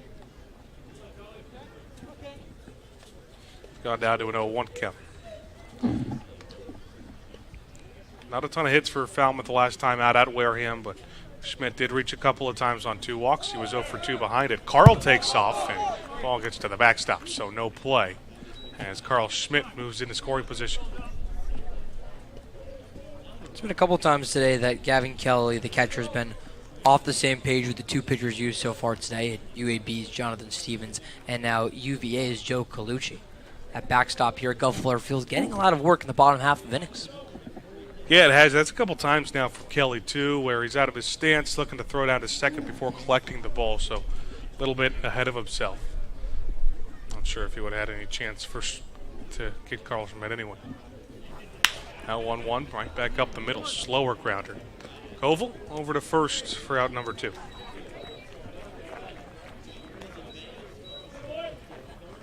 The catcher from Texas A&M, number 27. After making 2 errors, Camden Kozel finally settles in at second base. Runner moves up just 90 feet away as Falmouth. Just a recent 2-run deficit after Bourne took it in the top half of this inning. Falmouth trying to counter. The game-time run is at the plate. Carl Schmidt can run well. 2 outs in the inning. First pitch to Harrison gets away. Carl Schmidt sprints home. It hits hard off the backstop. The throw to the plate got him. Boy, there's a lot of reasons. High velocity fastball is good for a pitcher. That might be another one. Hit hard enough off the backstop to give Kelly time to flip it to Colucci and gun down Carl Schmidt trying to take home. An unconventional way to end an inning. We're through 5. It's 3-1 Bourne on Cape League TV.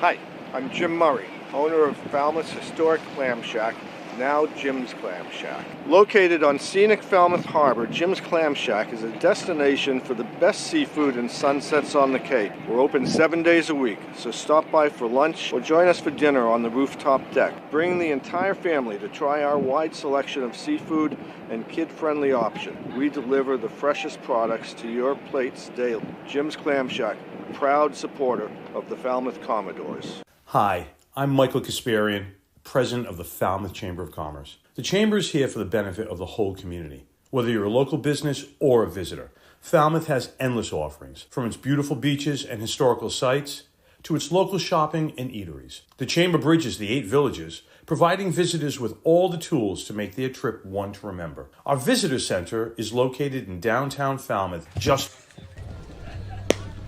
3-1 lead for Bourne as we've reached inning number 6 from the Gov Fuller Field just today after the MLB draft. And we've already heard about 3 Falmouth Commodores on the current roster who got drafted, but 21 total in the past couple of seasons who have played for Falmouth, including a lot on this 2024 roster. Andrew Delapiana has more, Andrew. Yeah, that's right, Ben. Let's take a blast to the past now. Gage Wood, a 26th overall pick. He's heading to the Philadelphia Phillies, and guys, coming off a phenomenal season at Arkansas where he threw the first no-hitter in the College World Series since 1960, 19 strikeouts in that victory against Murray State. And he was phenomenal this last summer. In his time as a Commodore, a sub-2 ERA, 5 appearances out of the bullpen, became a lot more of a starter role this past season with the Razorbacks. And Brian Barber, the assistant general manager of the Phillies, said he's going to belong in that starter role because why not? That's a lot of strikeouts in one game, guys. College pitcher who's as ready for starter role. It is Gage Wood. Good stuff, Andrew, on that one. One of the highest Commodores drafted. This ball started off outside for Mark Quattrani.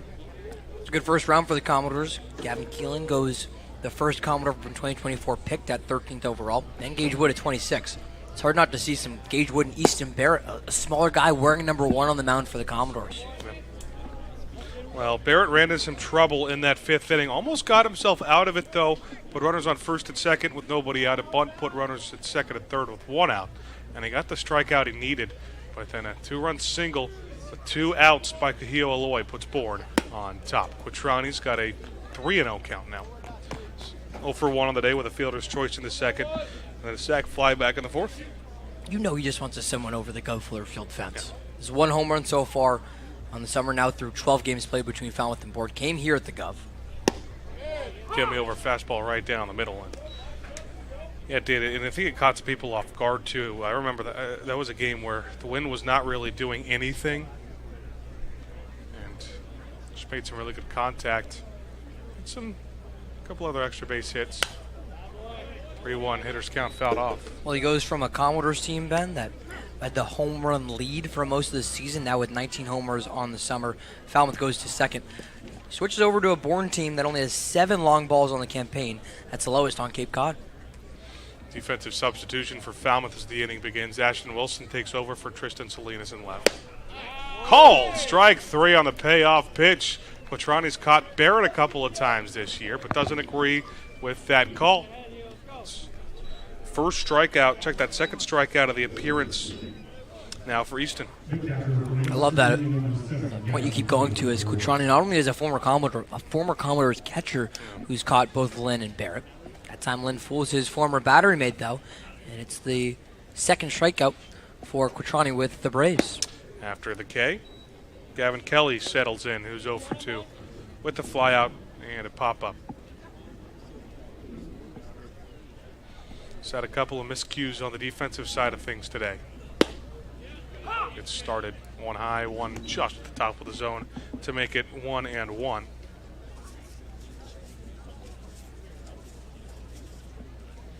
Kelly, part of that Big 12 all-freshman team just a season ago. One of the younger guys heading into his sophomore season at West Virginia. Has to dodge out of the way of a pitch. Second on the team in stolen bases, which is incredibly impressive when you look at the position he's playing today as a catcher. He's one of the fastest catchers you're going to see. Also can play a lot of different positions for Bourne. Now he's got a 3-1. Easton Barrett's been dancing around the zone in the last 2 innings.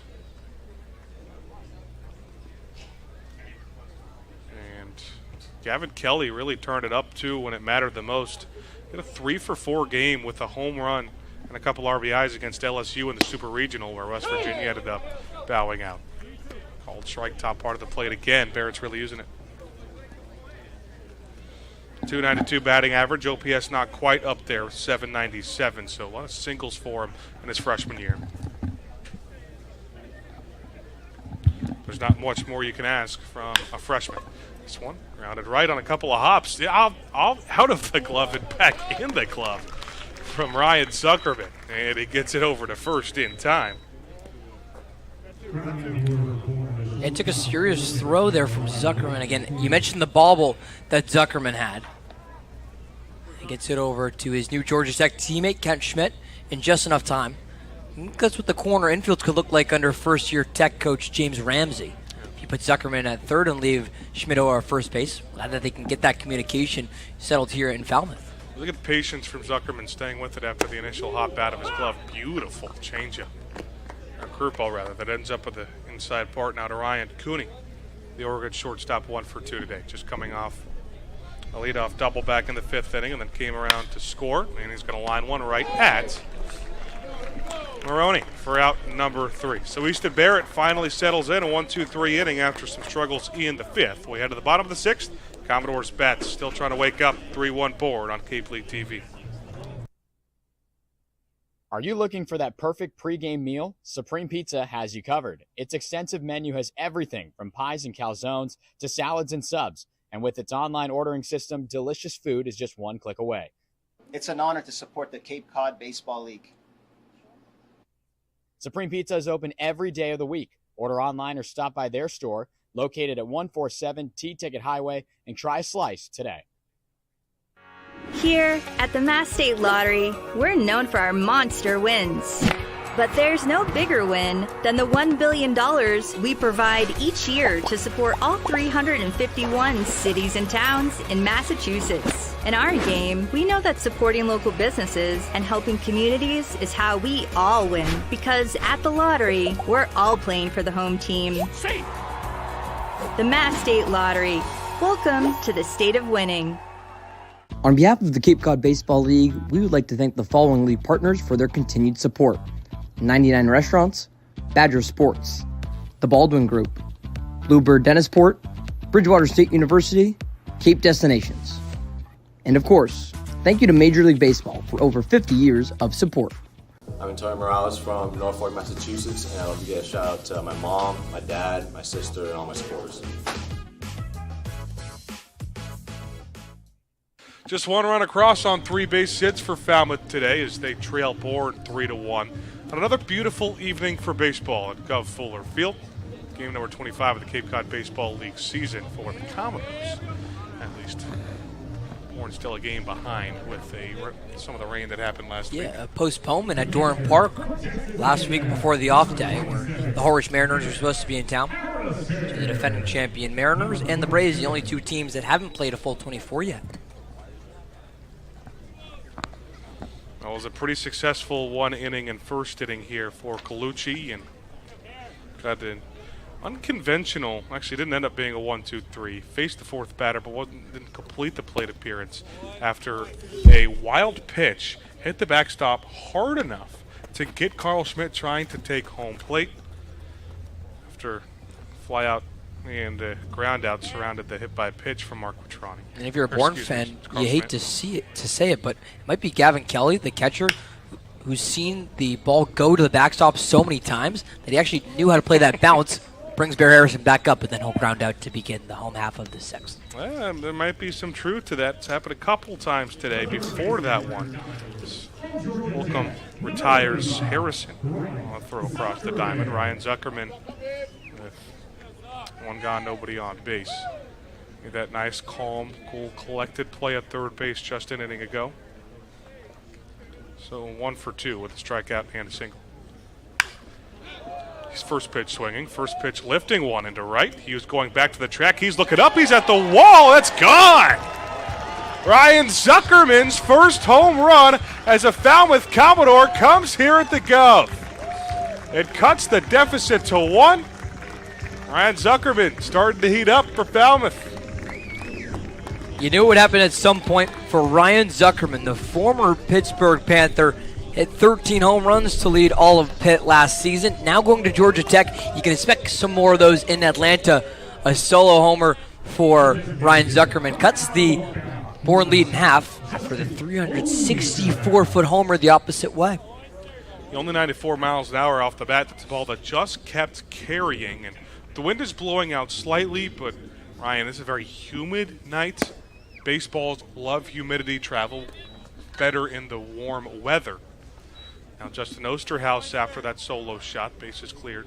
We all love a little bit of humidity. Not too hot, but not close enough like to the humidity. ocean here. I don't like a little humidity. humidity, and you're by the Heights or by Old Silver Beach here in Falmouth. Maybe a little bit. I like a good mixture of humidity and wind. But I like it best when the feels-like temperature is right around the regular temperature. On a night like tonight, you get a little humidity. You think, yeah, that'll do. That'll do it, yeah. Goes for the solo homer. That'll help a little. 1-1 pitch just above the zone now to the lefty Osterhaus. Has singled both times today.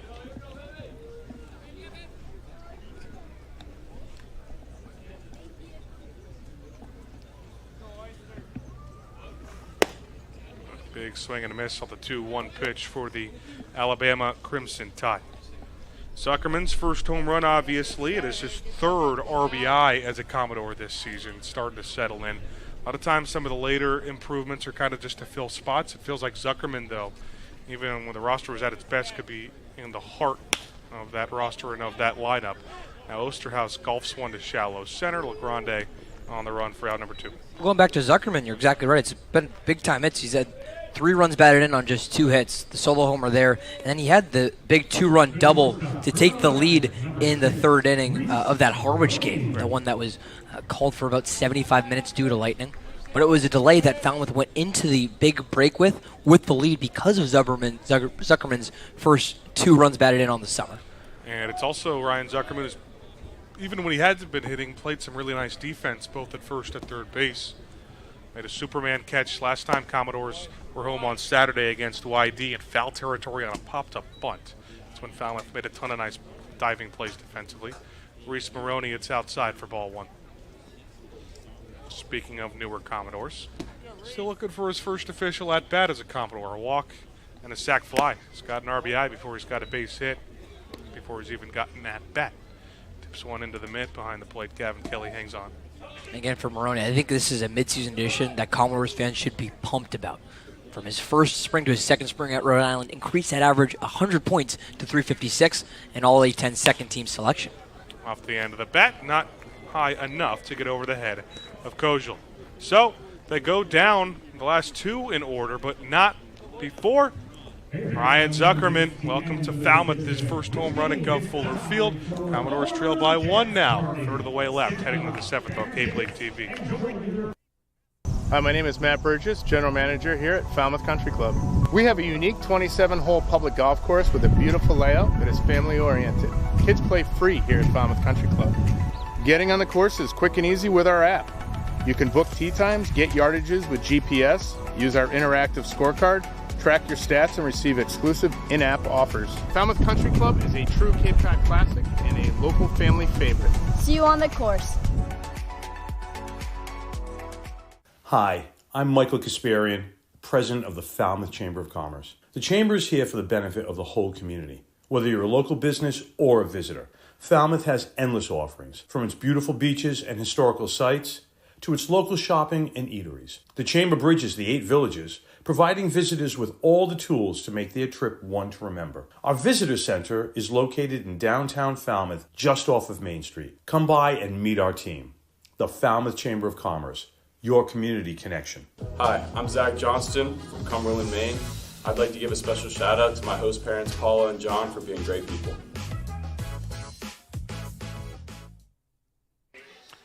Third inning of work for Easton Barrett against the Bourne Braves, and first 2 innings that have gone 2 completely directions. We've reached the 7th inning of a 3-2 ball game, and of course it's time to wish a happy birthday to Falmouth Commodores team president, Bob Curtis. Bob's the man here in Falmouth. We appreciate all of Bob's work and letting us do what we can do here for the Falmouth Commodores. Came on the broadcast when you and ADP were on the call. The initiatives, and again, trying to be community engagement, I think, is what really sticks out about Bob Curtis' presidency right now with this Falmouth team. Again, we just had the Meet the Coaches event this past Thursday. It was a fun event. What'd you say? Very fun event, yes. It was a lot of fans in attendance, a lot of interns talking about their favorite players. John LeGrande, and the top of this Falmouth lineup will lead things off. Big swing and a miss on the first pitch he sees. So both pitchers, Connor Lynn and now Easton Barrett, have kind of taken advantage of the bottom third of the Bourne lineup to try and settle in a little bit. Strikeout, ground out, line out were the 3 at-bats last inning. And now LeGrande down the first base line, bounces there. All the way to the gravel dirt path. LeGrande's thinking 3, it's out of play. He'll have to stop at second base. Boy, I don't know if he had a chance.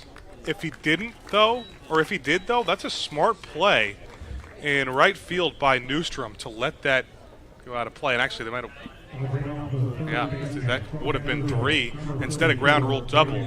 And very rarely do you see a ground rule double happen, ball go out of play, even after the runner has already rounded third base. Yeah, I was waiting to see what the score on that would be. It looks like it will be a double against the Grand. Again, remember, had the triple when these two teams matched up at Dorn Park. He's got speed there, and he'll be a Cape League All-Star to show that speed on Saturday.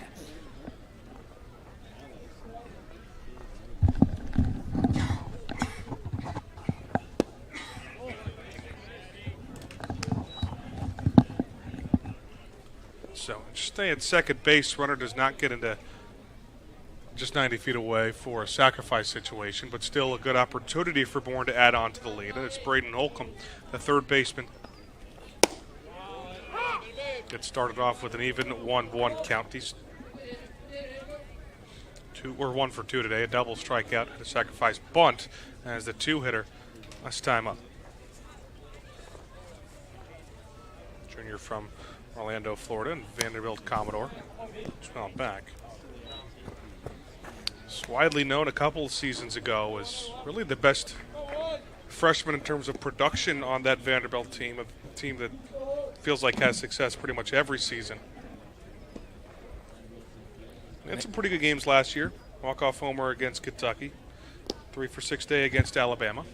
Mention a Vanderbilt team that feels like it always has success. This is the second summer we see Holcomb with the Braves, who feel like are also in that conversation. And they've played in 3 consecutive Cape League championships. Swing and a miss on the 1-2. He's down on strikes. Strikeout number 3 now of the game for Barrett. He had another big one that keeps the runner put at second base. Another 3-hitter, Tojul. 0 for 3 was on base with an error back in the first. You can just tell how much danger this Bourne lineup brings when our 3 and 4 hitters are both Arkansas guys, and both Arkansas guys have got a lot of playing time. no shortage. Of course, Aloy at Arkansas last season, and the transfer now for Kojal. Yeah, and they were recognized in one of, if not the hardest conference for college baseball. Aloy a first-team All-SEC selection, and Kojal not far behind him on the second team. Barrett spikes it. Harrison has trouble finding it. Now LaGrande does get to third base without an at-bat coming. So, now he's 90 feet away in a sacrifice situation with one out, trying to get that run back. Ryan Zuckerman took in the bottom of the sixth with the solo shot. Looks like Jacob Schultz swarming in the Falmouth bullpen after pitching just a game ago in Wareham.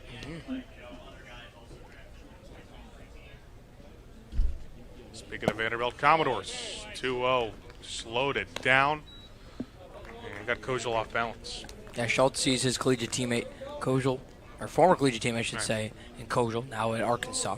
But you're right, it was Schultz who was utilized in that last game, one of 6 Commodores pitchers used in that loss to Wareham. That was the most in the game so far for Falmouth. A few Commodores going after it. It's the left fielder Wilson who will make the grab, just his second inning in left field. Maroney goes down to the floor to get out of the way.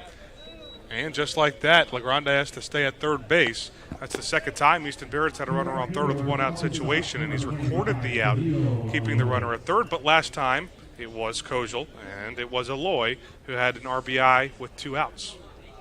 How about go back to that pop-out into left field where Wilson comes down with it? Again, it's Maroney still getting used to these teammates. Hasn't even been in Falmouth for 24 hours yet. Yeah. He says, hey, if you call it off, I will get out of the way. That's the left fielder's ball no matter what anyway. Now, Hio Aloy is one of the best hitters of the league, and he punches one through the right side for an RBI. LaGrande scores easily, just picked up and right by Newstrom. RBI number 3 on the game for Kahio Aloy, and RBIs 7, 8, 9 on the season. Almost got double digits. It's 4-2 Braves, back to a 2-run lead. And Kahio Aloy just doing Kahio Aloy things, as we mentioned his last at-bat when he had the 2-run single. Starting DH for the West Division, now is 3 for 3. He's gotten on first base all 4 times. Adds on that first inning walk. Cade Lewis has an opportunity as Barrett wants to throw over to first. So Commodore's planning right now, as you'd assume Jacob Schultz is next on the mound, to go lefty, lefty, lefty, and the 3 pitchers thrown out at least the first 3 of this game. Starting with the lefty from Northern Kentucky, Connor Lynn, now Barrett on the mound. Still awaiting the first pitch to Cade Lewis, takes it right down the middle for a strike. See a lot of SEC guys in the heart of the lineup. He moved to the ACC in Wake Forest for Lewis after starting his career at Butler in the Big East. Sees some Big East at the top of the lineup with LaGrande too. Slider in the dirt. He was unbelievable at Butler, the 2024 Big East Freshman of the Year on a Butler team that, to be blunt, had no success, only won 2 games in Big East play his freshman year. But he was named to the second team All Big East Conference. And as a freshman, he led the Big East in batting average at .377. Head of the county are 2-1. Those are crazy numbers. Then his first year in Winston-Salem doesn't see that change at all. Just goes down 1 point to .376 with the Demon Deacons. He played 60 games there too. High down the left field line, a tougher chase for Wilson in the path, and he's going to run a little bit up that hill without the ball. Let that drop.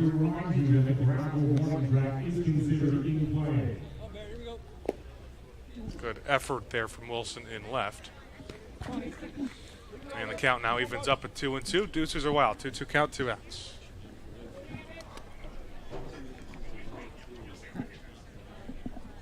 Lewis, 14 RBIs on the year for Braves. That leads this Bourne team. He's hit in the middle of the lineup for the majority of the year. Got a runner on first. And ball outside, but he hits it the other way. Zuckerman on the run. Throw to first. It's offline, and it gets away. Heading into third is Aloy. He'll get the stop sign. Finally picked up near the bullpen. It's going to be ruled a single with an error on the throw from Zuckerman. Now there's 2 in scoring position again for Bourne. That was a tough play by the third baseman, Zuckerman. Doesn't help himself by getting the throwing error. Would have just been Aloy in scoring position at second base, but with the error now puts 2 in scoring position Quick conversation now with Todd Carroll, so don't expect Easton Barrett's day to be over, as Carroll not usually the one who comes out to make pitching changes. The whole infield will come in for Falmouth today to have a discussion with Todd Carroll. Jacob Schultz doing some calisthenics over there down the right field line. This is the biggest at-bat of the game to this point. Obviously, Bourne with the lead. Anything more than 2 feels like a pretty astronomical lead because of how little offense we've seen today. It's just gone back and forth. It feels like we see from low-scoring games to high-scoring games. Today's one of those lower-scoring ones. And Barrett will stay on the mound.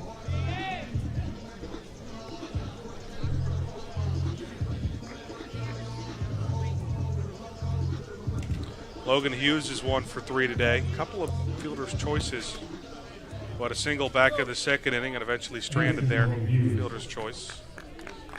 Sitting .294 on the season. One of the best contact hitters in the year for the Braves in the Texas Tech Red Raider.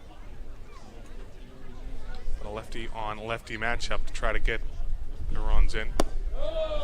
Slow for ball 1. Talk about guys who just hit for contact. That's what Bourne has in the middle of the lineup. Hughes hit 376 specifically in Big 12 play this past spring. Golf's one out of play, an 1108 OPS on the year. That was a 697 slugging percentage, 19 home runs.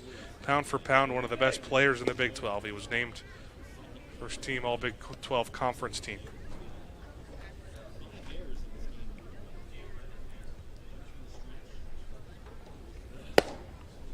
2-0, just called a strike on the outer part of the plate. Hughes can't believe it. Gives a little expression to the board dugout that is Scott Lander's list after he was thrown out of the game all the way back in, was that bottom of the third? Bottom fourth. Bottom fourth? It's another early toss. We've seen that a couple of times with the opposing managers against the Commodores. Just happened on Friday when Falmouth played in Katuitt. Hitters count coming up for Hughes. It's 3-1. Got to think this might be the last. Actually, 2-2. Check that. Got it wrong on the scoreboard. Got to think this, kind of no matter what happens, is probably the last batter of the game for Easton Barrett. Big 12 on Big 12 matchup. Comes home with a 2-2. On the runs, Maroney. It goes under his glove. Run scores. That's going to be an E6 and the third error of the game for this Falmouth defense. And the first in a Falmouth uniform and the first start for Maroney. It just simply goes under Maroney's gloves. Again, gets that first error out of the way on Cape Cod. Not a super easy play with Maroney running to his right, but certainly could have been out number 3 here and ended the damage in the 7th. Instead, it's another one for Barrett as Saltamaki slowly gets up the steps right on the Commodores dugout. 5-2 Braves lead. He's going to stay there on the steps. Runners on the corners. Bourne still threatening. They're going to keep this game in the hands of Easton Barrett. Now he faces the 7-hitter in Mark Quattrani. Called strike right down the middle of the plate for 1 today, but the first RBI of this game with the sac fly. Pitch count going up for Barrett. Here's pitch number 67. Runs inside, almost hits Quattrani. Ivy League Rookie of the Year a couple of seasons ago. Going from an Ivy League school to one that feels like an Ivy League school at Notre Dame on the academic side. Athletically about as big as it gets in the ACC. Barrett's just a couple of times inside on Quattrani. Second time Barrett's faced him, so Quattrani's seen Barrett twice, the starter Lynn just once. Got him to strike out last time.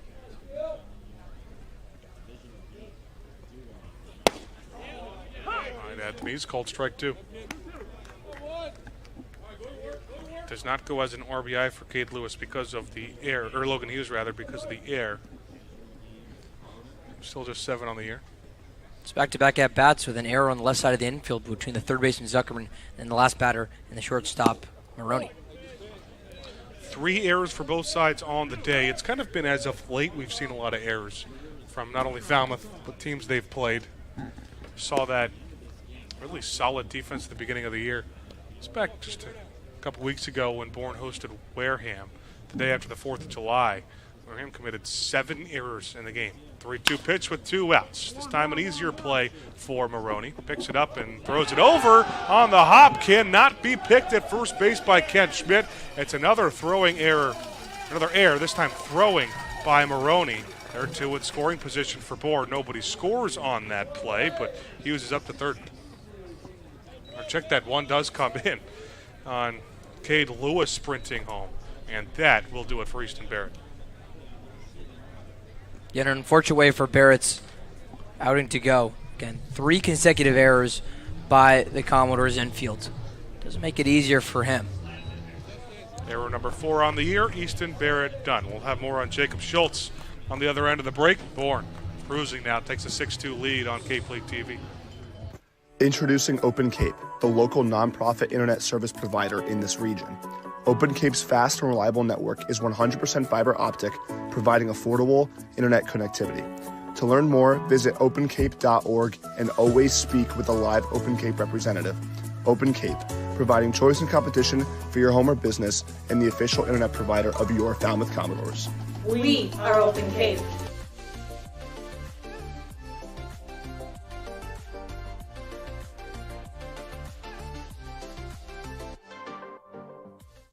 Hi, my name is Matt Burgess, General Manager here at Falmouth Country Club. We have a unique 27-hole public golf course with a beautiful layout that is family-oriented. Kids play free here at Falmouth Country Club. Getting on the course is quick and easy with our app. You can book tee times, get yardages with GPS, use our interactive scorecard, track your stats, and receive exclusive in-app offers. Falmouth Country Club is a true Cape Cod classic and a local family favorite. See you on the course. Hi, I'm Justin Osterhaus from Grand Rapids, Michigan, and I'd like to give a special shout out to my parents and my brother, Becky and JD Osterhaus and Brady Osterhaus. Jacob Schultz is the 3rd pitcher of the game for Falmouth. He's got some of the most appearances on the team, though, this year, making appearance number 8 and his 2nd in as many games. He's been one of the best pitchers for Falmouth and for the whole Cape Cod League. See him in the All-Star game this Saturday as a relief pitcher. See the 2.45 ERA and just 7 1/3 innings pitched. He's walked a decent amount of batters, 1 per appearance, but he struck out 10 and has really gotten out of a lot of jams. You can see the difference between the whip and the ERA. Ryan, when your whip's almost as high as your ERA, it's that guy's on base, but doing a nice job working out of jams. Yeah, shutting things down. And Schultz is usually a left-handed pitcher for Saltzlemakia and first-year pitching coach Todd Carroll, who comes in during high-pressure situations and has to find his way out of it. He's done a good job of that so far, the reason why he's getting the All-Star nod. Again, you mentioned first pitcher we see used in back-to-back games for the Commodores so far this season. Schultz pitched the 7th inning at Wareham, gave up a hit, a run, or gave up 2 earned runs and walked just 1. Those 2 earned runs are the only two that he's given up so far this year. He will inherit runners on 2nd and 3rd with 2 outs in a situation where Easton Barrett saw his defense make 3 straight errors on back-to-back-to-back plate appearances. It goes from 4-2 to 6-2 now as Bourne's lead. And the 8-hitter Gavin Kelly will foul a couple off. Actually foul 1 off, make it a 1-1 count. And closes the day on Easton Barrett. It gets a little messy when talking about how many of those were necessarily earned. And the book not closed with him being responsible for runners on 2nd and 3rd.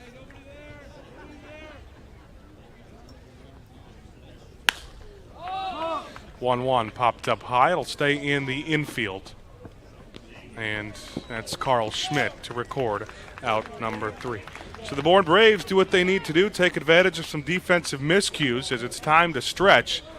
It's a brand new ball game. Falmouth down by 4, 9 outs to work with. A tradition unlike any other. William Rosen, the public address announcer, announces America the Beautiful. Fans, we ask that you please rise and remove your hats as we welcome back Ava Smith, who will sing America the Beautiful, written by poet and author Catherine Lee Bates from right here in Falmouth, Massachusetts. Ava, whenever you're ready.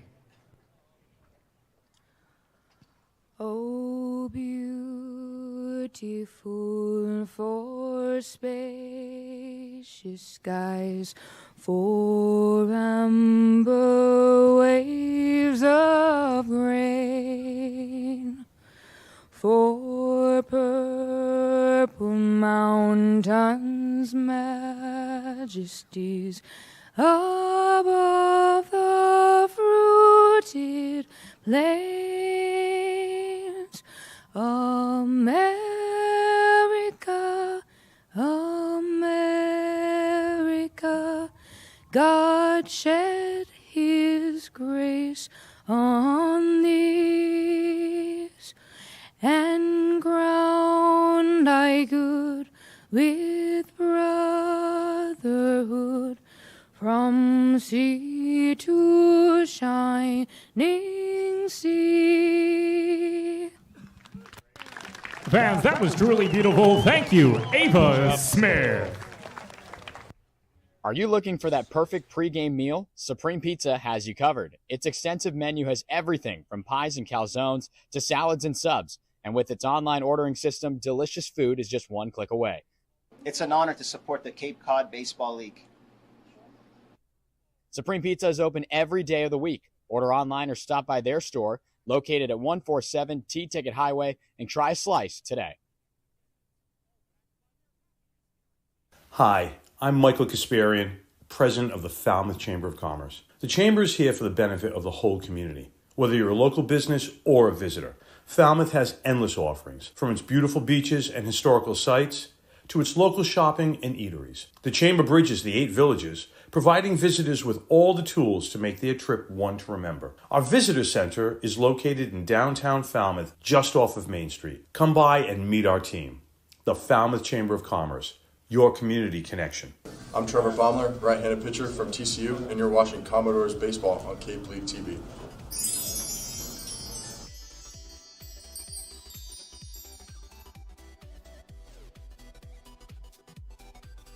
The Cape League All-Stars will shine once again this Saturday, July 19th at Red Wilson Field in Yarmouth for the 2025 Cape Cod Baseball League All-Star Game.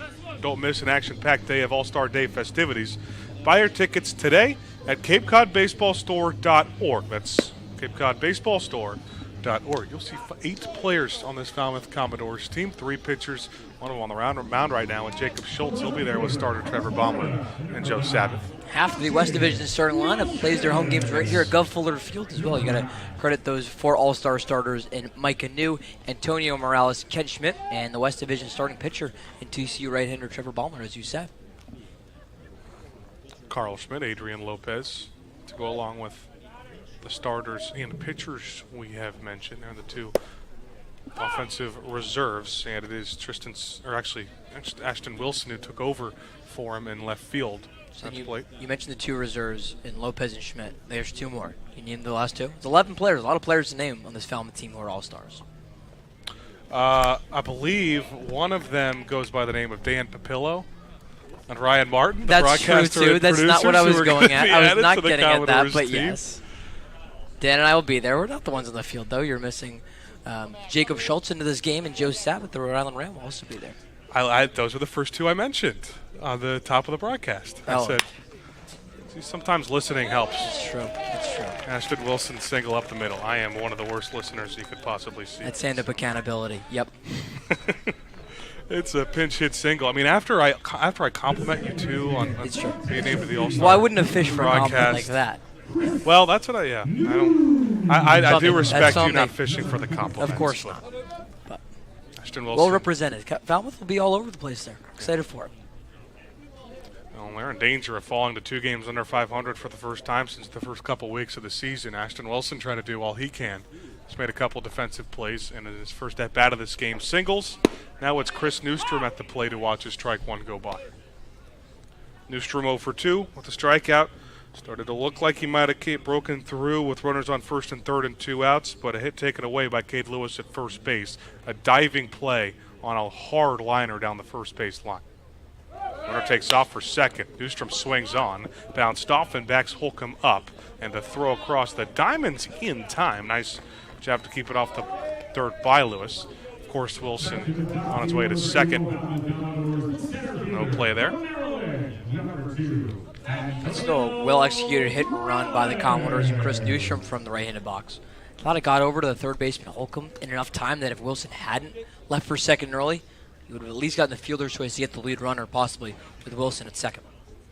Flip it to the top of the lineup. Antonio Morales' fourth plate appearance. Ground out hit by pitch and fly out.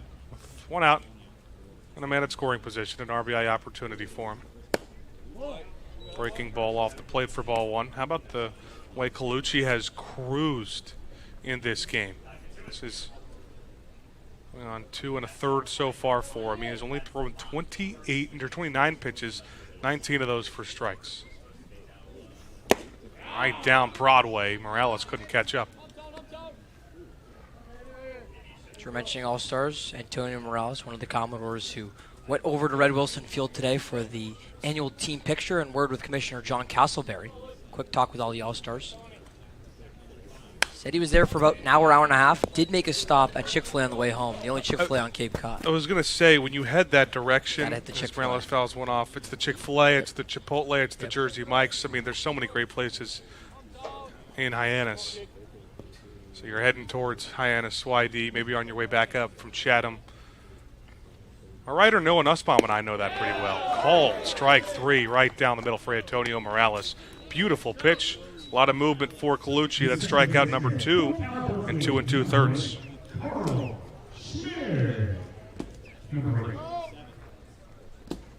Both of those strikeouts looking so far. The 9-hitter Newstrom and the leadoff man Morales. So last chance to get the man on second in is another All-Star, Carl Schmidt, reached last time he was hit by a pitch.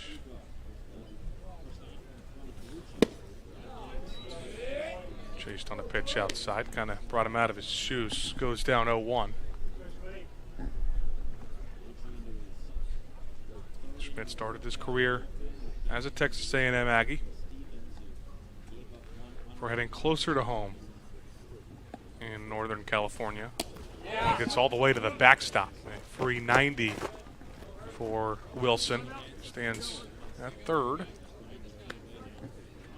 Commodores will need 4 in the next 7 outs, so they need to get guys on base. That's the biggest thing. Schmidt does have 9 RBIs on the season. It'll be a perfect time to reach double digits. There are only a few Commodores who are in that double-digit mark. It's still Mike Anu who leads the team in RBIs. This one grounded right at Lewis. On a knee, can't make the play. RBI single as Wilson comes home. Carl Schmidt does get into double digits within RBIs. And Falmouth gets one of the runs back. Now 6-3 with Ken Schmidt coming to the plate. It's a big piece of hitting there for Carl Schmidt, a guy we're used to seeing hitting, but hasn't pieced together those clutch hits that we saw, end of June, early July. Now goes opposite field to do just that, though, and score Ashton Wilson. Yeah, Lewis really had no chance on it. It's already made a great play today. Ken Schmidt with the runner on first base. Tries to add on, at least move the line a little bit. Schmidt will take off for second base in the dirt. Kelly picks it up, throws to second, got him. Gavin Kelly has struggled a little bit today with receiving when it comes to runner stealing. He received that and threw him out. Commodores do get 1. They trail by 3. It's 6-3 heading in to the 8th on Cape League TV.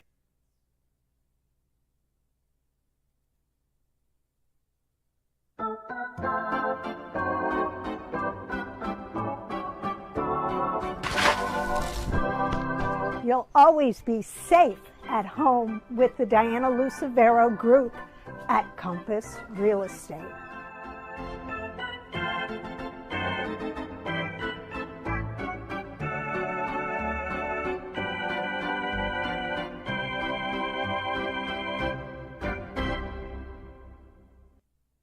Hi, I'm Jim Murray, owner of Falmouth's historic Clam Shack, now Jim's Clam Shack. Located on scenic Falmouth Harbor, Jim's Clam Shack is a destination for the best seafood and sunsets on the Cape. We're open 7 days a week, so stop by for lunch or join us for dinner on the rooftop deck. Bring the entire family to try our wide selection of seafood and kid-friendly option. We deliver the freshest products to your plates daily. Jim's Clam Shack, proud supporter of the Falmouth Commodores. What's up? I'm Ken Schmidt, first base. Commodores trail by 3 with just 6 outs to work with. Andrew Delapiana rolls on with some of the MLB draft news and former Commodores, and one of the best hitters in the country, Jace Laviolette, got picked yesterday. More on that, Andrew. Yeah, Ben, he was one of 7 2023 Commodores, someone who was phenomenal his 2024 season, left Texas A&M with the most home runs and walks in program history, and that was coming after earlier this spring he broke his hand. His draft stock went down just a little bit, but he really powered through, also got in 6 games 2 summers ago with the Commodores, so a little bit of time down here in Falmouth before really showing out at Texas. He is going to Cleveland, the final round of the first round. A lot of raw talent from this guy. MLB Pipeline, he said he has the most raw power of any player in the draft available at this point. Going to be a great get for that Guardians program, guys. Thank you so much, Andrew. That was one of the most interesting stories from this past regional. Laviolette, or not regional, rather, conference tournaments. Texas A&M did not make the regional, but had a broken hand, broke it at the end of the season, still played through it in his last at-bats for Texas A&M. He even had an RBI base hit in it. Special, we've already seen a couple Aggies so far this year with the Commodores. You see one behind the plate now in Bear Harrison. Ben Arroyo spent some time with the Aggies as well, or spent some time with the Commodores, played for the Aggies. Spent some time with both. Yeah. The 9-hitter Ryan Cooney at the plate to start things off in the 8th inning. Bourne put up a 3 spot in the top of the 7th. Thanks to a few errors from Falmouth's defense. Cooney hits one hard foul to the left field line. 2 of them from the brand new shortstop Reese Maroney. One after a base hit from Ryan Zuckerman trying to make a play down the first baseline. But Cooney's 1 for 3 today with a double, line out, and a strikeout. Schultz, beautiful curveball, and he'll field it, flip over to first for out number 1. Still wrong. I don't know if you can go back or not. They scored a run at the bottom of the 7th. Jacob Schultz, first chance at a full inning for him. He's thrown just 7 pitches, recorded the last out of the last inning when he got Gavin Kelly to pop the second appearance in as many innings. Now the top of the lineup, the first time he'll see John LaGrande, the St. John's Red Storm, who came into this game at just a hair over 300, hitting .301, but struck out and grounded out to second in his first 2 plate appearances. Again, credit to manager Scott Landers. He's not in this game after being tossed in the 4th inning, but he really has a lot of influences everywhere with this Braves lineup. Talent 1 through 9 from a bunch of different conferences. Grande swing and a miss, a Bourne team that bowed out in the league championship series season ago. 2 teams that didn't have the best regular seasons in Harwich and Bourne. You might start to think about that when looking at the standings right now. Fastball called, strike at the chest. As weird as it sounds at this point of the year, one West Division team's got to make the championship. Right. So there's going to be one team that you feel hasn't had the best regular season like they wanted. All 5 West Division teams are under 500. Yeah, that's exactly right. Hyannis and this Falmouth Commodores team tied for first right now. At the knees, low for ball 2. And you compare it to the 1-year format that the Cape League had last season when that first round, remember, was just a 1-game playoff. Right. So it's a bit less of a any given game, anything can happen, as there will be 3 rounds of best-of-3 series this postseason. But certainly, any West Division can do anything. Just like Jacob Schultz can certainly give you a strikeout. Well, LaGrande wanted to make contact on that no matter what. He goes down with the pitch. And Jacob Schultz's first strikeout of today's game. And 2 quick outs now on a ground out and a strikeout. Braden Holcomb's the last hope in the 8th inning as the Braves still trying to add some on. Maybe get the run back that the Falmouth Commodores got on an RBI single last inning from Schmidt.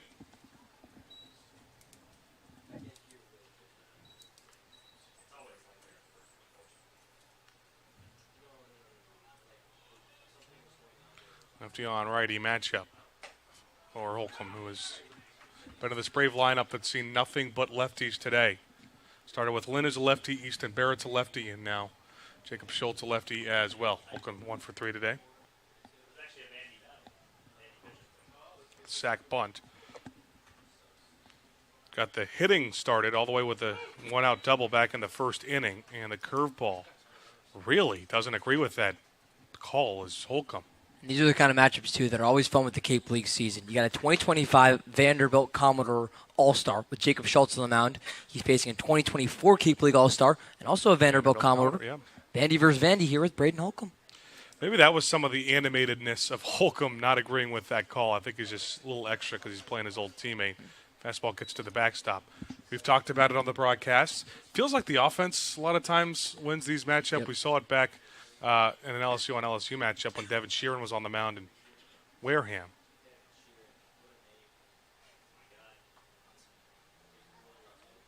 But Schultz does lead this count right now, 1-2.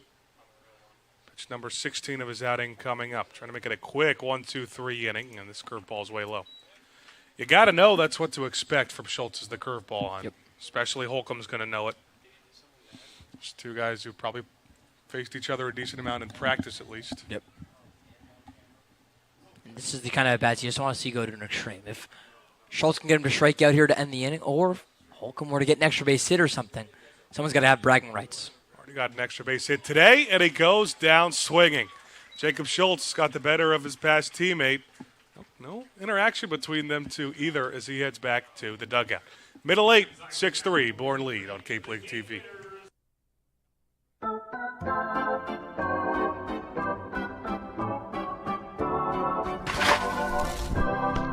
You'll always be safe at home with the Diana Lucevero Group at Compass Real Estate.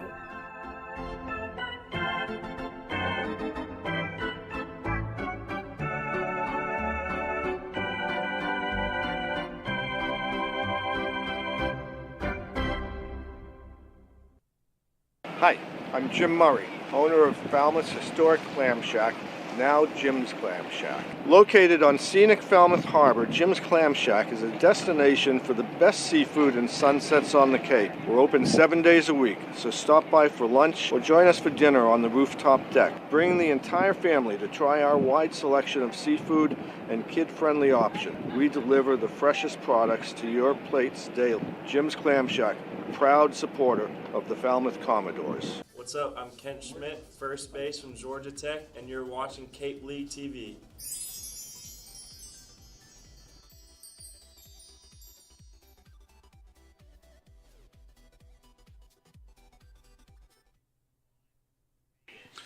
Today brings a new week for the Falmouth Commodores in the Cape Cod Baseball League season. A shorter week in terms of games because of a little all-star break this weekend on Saturday, Sunday, but today's the first of 4 straight for Falmouth. They'll go away, home away. They'll travel to Brewster tomorrow before home against Orleans and playing Hyannis on Friday before the 2-day break. Yeah, some things that stick out to me, Ben. Again, it's the first matchup against Orleans since Game 6 of the CCBL season. And then you go to Brewster, the best team on Cape Cod, but a team that was no hit through 7 innings today, hosting Wareham. Brewster does get 3 hits in the 8th inning. The first one was actually a 2-run single, by the way, caps to tie the game up. Wareham does win that game 4-3. Ken Schmidt was up last inning before Carl Schmidt was thrown out trying to take second. The Falmouth Commodores trail by 3. 1 for 2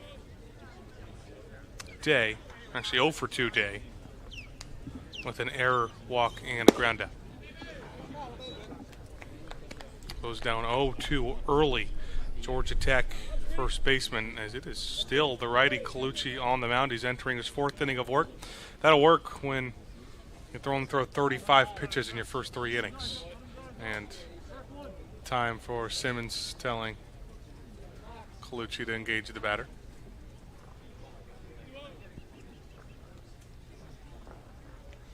Schmidt still in an 0-2 hole. Fights the 0-2 off right towards the Bourne dugout. Well, this is what Colucci's done all year long. He's done it in different roles. You know, he's got the ability to go long because he's got 2 starts on the season. And his 4 appearances coming into today, he's got 13 1/3 total innings pitched, so over 3 innings per appearance. Off the end of the bat, a slow grounder. Schmidt trying to hustle it out to first on the run. Throw to first in time. Ryan Cooney, the Oregon Duck, with a beautiful play. umpire Ken Schmidt. And immediately induces a quick conversation between Commodores manager Jared Saltamakia and first base coach Timothy Carey. Take another look at how close that play was at first between Lewis and Schmidt. Well, Schmidt's talked about his speed of the pass and how he's trying to improve it. I think that's the right call, though, down at first base. And Jared's an unhappy Saltamakia walks back to the Falmouth dugout. You haven't seen him up and arguing with umps a whole lot, especially compared to what we've seen from opposing managers, especially Scott Landers today.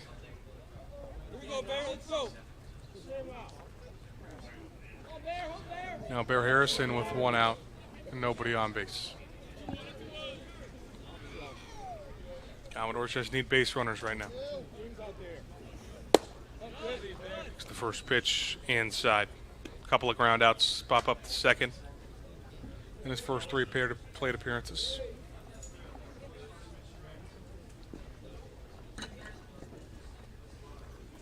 Teammate of Jace Laviolette back at Texas A&M that we talked about a little bit earlier. Called strike right at the top of the zone. Harrison, of course, is transferred to Texas A&M after starting his college career at St. Mary's. He's from Danville, California. 1-1 way outside. And now a conversation, and I think a warning, maybe a warning, or just home plate umpire Justin Sims to tell the Falmouth dugout Saltamakia, who's saying a lot.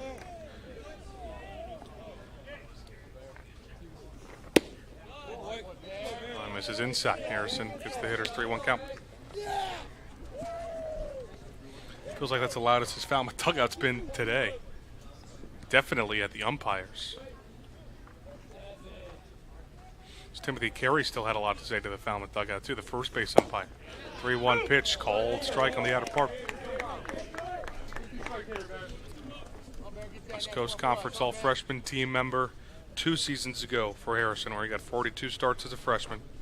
End of the season on a 16-game reach base streak in the WCC. And a payoff pitch coming up. With 1 out, it's high. Bear Harrison reaches for the first time.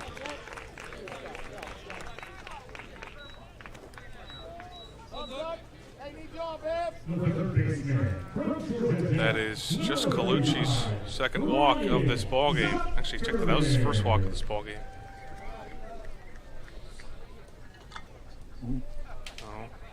Ryan Zuckerman went yard the last time up. And, of course, this is not Scott Landers coming out to talk to Colucci, but that's not really telling because Landers is no longer in this ball game. So interested to see if this is just a mound meeting. That's assistant pitching coach Kevin Curtin. His 4th year with Bourne, coming up to speak. Quick conversation, yeah. about as quick as you can get. Just had a couple of words. Maybe be a little more careful here to Zuckerman, what yard his last time up. Maybe an umpire's dream when you see a coach come out of a dugout to have a conversation that quick.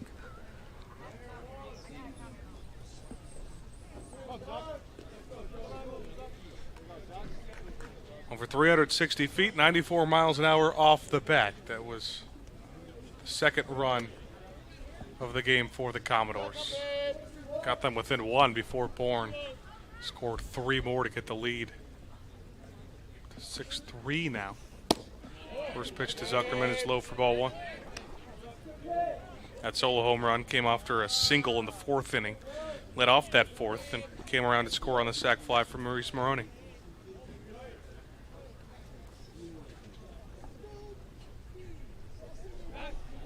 Throw over to first. Keeping an eye on Bear Harrison, who's not much of a threat to run.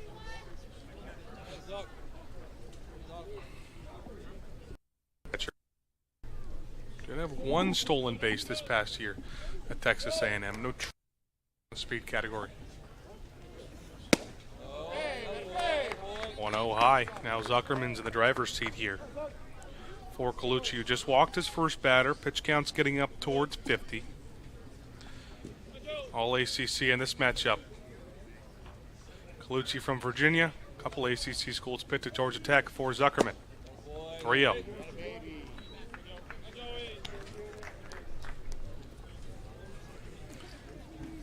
Be one of the best opportunities the Commodores have, at least to keep the line moving a little bit and have the top of the lineup be able to come up one more time in this game. 4-pitch walk to Ryan Zuckerman. Back-to-back walks for Colucci. He's run into a little bit of trouble. And a huge spot for Justin Osterhaus coming up. But not before a pitching change.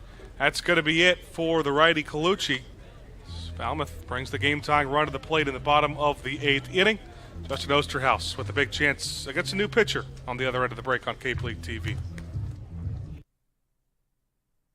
Are you looking for that perfect pregame meal? Supreme Pizza has you covered. Its extensive menu has everything from pies and calzones to salads and subs. And with its online ordering system, delicious food is just one click away.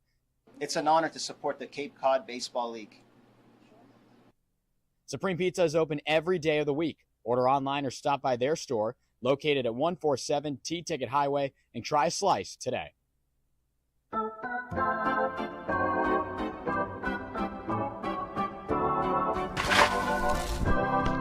You'll always be safe at home with the Diana Lucevero Group at Compass Real Estate.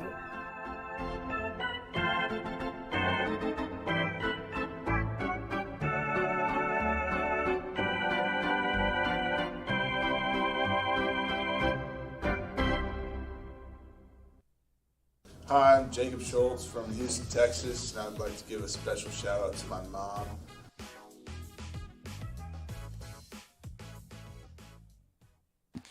Just the third appearance on the summer for the Cincinnati Bearcats, Dominic Morrow. He'll take them out for the Bourne Braves and see the game-tying run in the bat of Justin Osterhaus with runners on first and second, one out in this bottom of the 8th inning. It's a 6-3 Braves lead. ERA sits just below 5 on the season for Morrow, a total of 3 2/3 innings pitched in those two appearances. Pitch count ran up a little bit, 63 pitches in those 3 2/3. But how about this, Ryan? He struck out 7 batters and a total of 11 batters, retired, and has not walked one yet. Yeah, certainly the guy that you want up here, the Cincinnati Bearcat, Morrow. The righty's coming into a tough situation, though, with Justin Osterhaus, who's so far today 2 for 3. He represents the game-tying run coming up to the plate now in the bottom of the 8th. Osterhaus has been steady all season, but still maybe looking for that breakout game. And he could really do so with runners, a couple runners on base here, and again moving the line to try to see the top of the lineup come back up at least one more time in this game. Commodores down to their final 5 outs of this ball game, trying to avoid a 3-game losing streak before playing the best team in the league coming into the night, at least in Brewster. And if you can have any point of optimism, obviously focusing on this game here with the Braves, it's well still in reach. But you're going to catch a Brewster team that is coming off a loss versus Wareham. Second consecutive game it'll be for Brewster at Stony Brook Field. Again, Brewster only mustered 3 hits, and the Whitecaps were no hit for the first 7 innings. Yeah. It'd be great if Falmouth can break this 2-game losing streak. They get some momentum of its own before going to Brewster. First pitch swinging, Osterhaus went after the new pitcher and fouls it back into the net. He mentioned the 2 for 3 day for him, got the batting average up from 250 to around 270.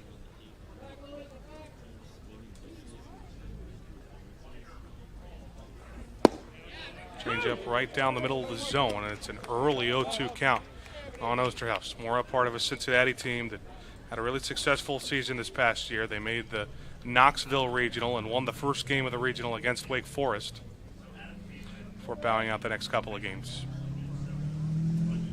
0-2 hole for Osterhaus, and that ball bounces in the dirt. Good job by Kelly, keeping the runners put. It's Barry Harrison at second base and Ryan Zuckerman at first.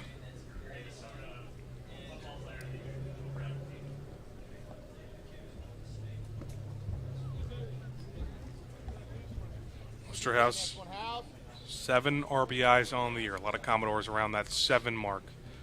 And ribbies. This ball way up, kind of a throwaway pitch on the 1-2, evens it up. Yeah, it's one thing that hasn't done so far through the 2 singles he has in the 2 for 3 line. He's had runners on base. This middle third of the order hasn't been in a position to then score on those 2 singles from Osterhaus. Now they are.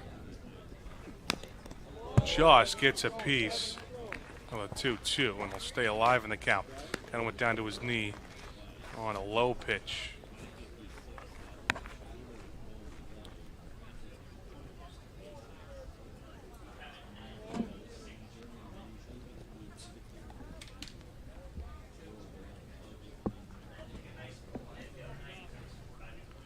Son well set behind center field. Osterhaus rips one into right, hard at Hughes, and Hughes will grab it for out number 2, or fires it back in as Harrison does the extra 90 feet to put him on the corners. Good contact from Justin Osterhaus, but just right at the right fielder.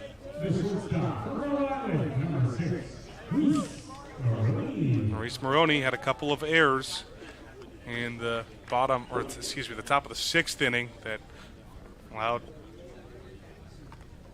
Bourne to grab some insurance. Has a chance to make up for it here.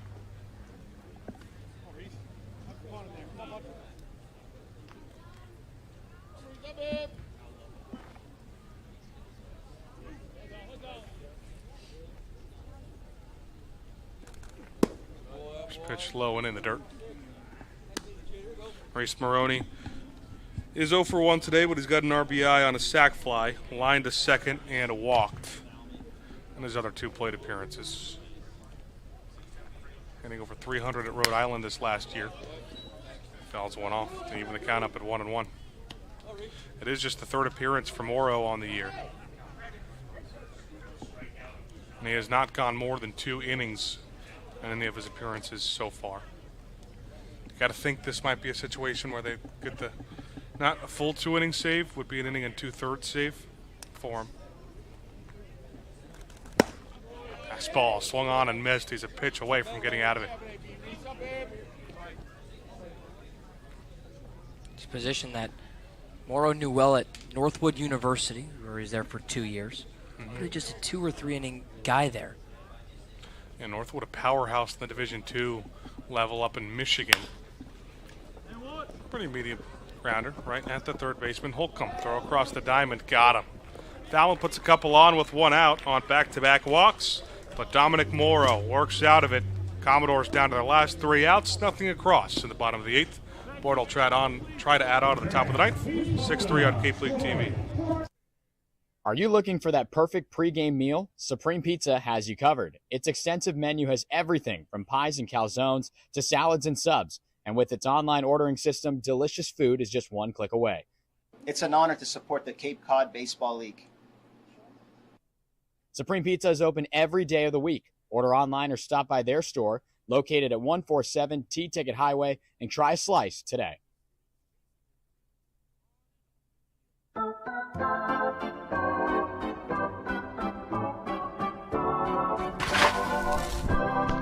You'll always be safe at home with the Diana Lucevero Group at Compass Real Estate.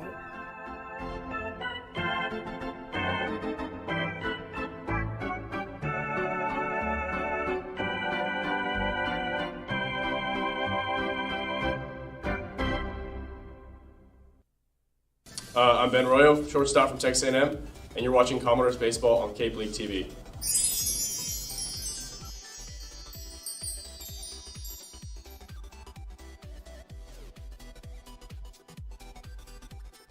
Falmouth sticks with Jacob Schultz to try to get these last 3 outs before Falmouth tries to tie it up, trailing by 3.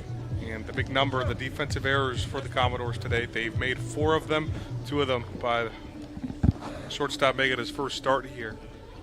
And Reese Maroney. He's done a decent job at the plate today, though.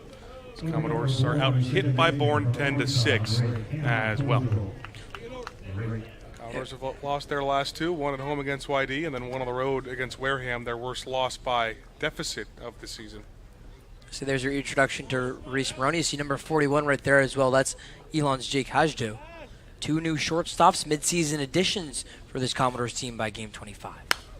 First pitch swinging now is Bourne Brave 3-hitter Camden Kojal. You'll also see Jaden Wyota get his first start for the Falmouth Commodores tomorrow when Falmouth heads to Brewster. Nothing like getting thrown into the fire, getting your first start against the Brewster offense.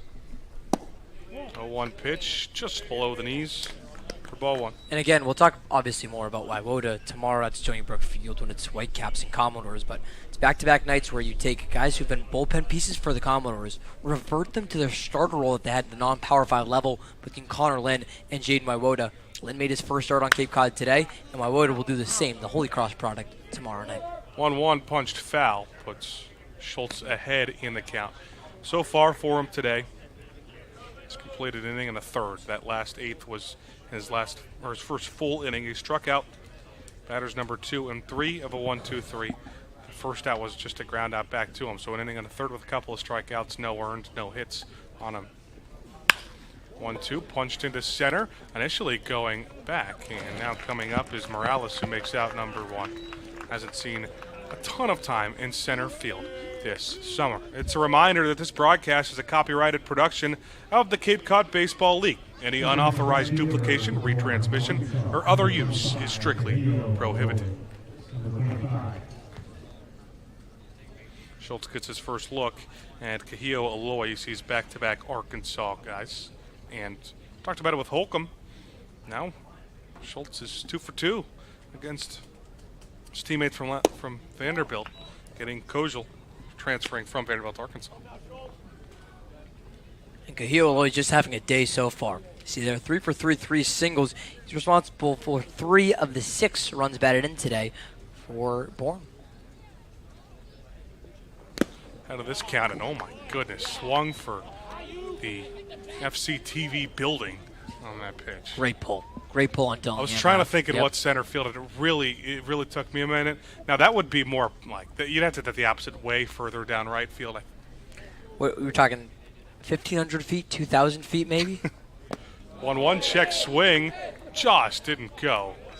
But Schultz had a sword. An awkward swing.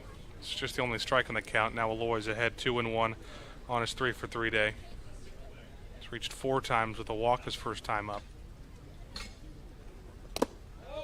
Change up gets away.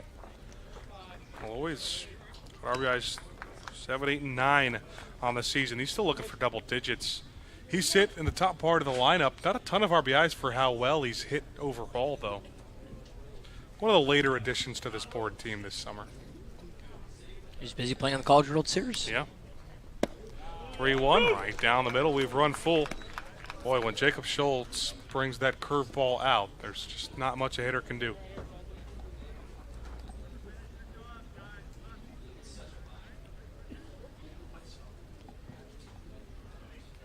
With 1 out, offers the payoff. Blow it inside. First batter that Schultz has given up is on a 7-pitch walk to Kahio Aloy, who has now reached all 5 times today. 3 hits, 2 walks. And the first error on Jacob Schultz's line. And right there, it was Cape League All-Star versus Cape League All-Star. Yeah. Starter and Aloy getting better of the reserve and Schultz. And you mentioned how Dominic Morrow comes into this game for the inning and change of a save. Now it looks like it's also going to be Schultz's game to finish here into the 9th. Well, there's 1 out, 1 on base now for the 5-hitter Cade Lewis. Another one below the zone. Who we've talked about has been great in runners in scoring position situations all year long for Bourne. 14 RBIs, the most of anybody in the lineup today. The junior from Minnesota. Sartell, Minnesota, the hometown. Keeps inching closer and closer to the coast. Yep. Starting at Butler in Indiana, goes a little bit east, goes way east to Wake Forest. Between Lewis and Aloy, 2 All-Stars for Bourne. How about the line recently? 6 for 6 in the last 6 plate appearances between the 4 and 5 hitter. Schultz spikes the 1-0 pitch, makes it 2-0. Yep, all 6 base hits, though, have been singles for those 2 guys. Of course, Lewis is single. Got to move up to second on an error on the throw from Zuckerman. And now we're at the point of the lineup where you saw 3 straight errors. Cade Lewis, Logan Hughes, Mark Quattrani were the men at the plate. 2-0 count right down the middle for strike 1. Yeah, hasn't been too many extra base hits today for Bourne. Just a double for Braden Holcomb and 1 for John LaGrande. It comes after a 3-1 loss at Harwich, in which Bourne had 0 extra base hits.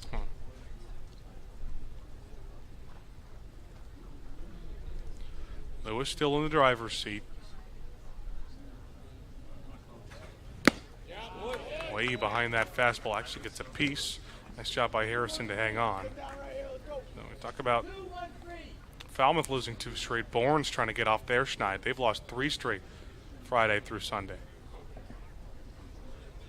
Sit in last place of the West Division and the league. Runner takes off for second, but Lewis spoils it, so Aloy has to go back to first base. Yeah, it's a mid-July weekend that both of these West Division teams are going to want back. Yeah.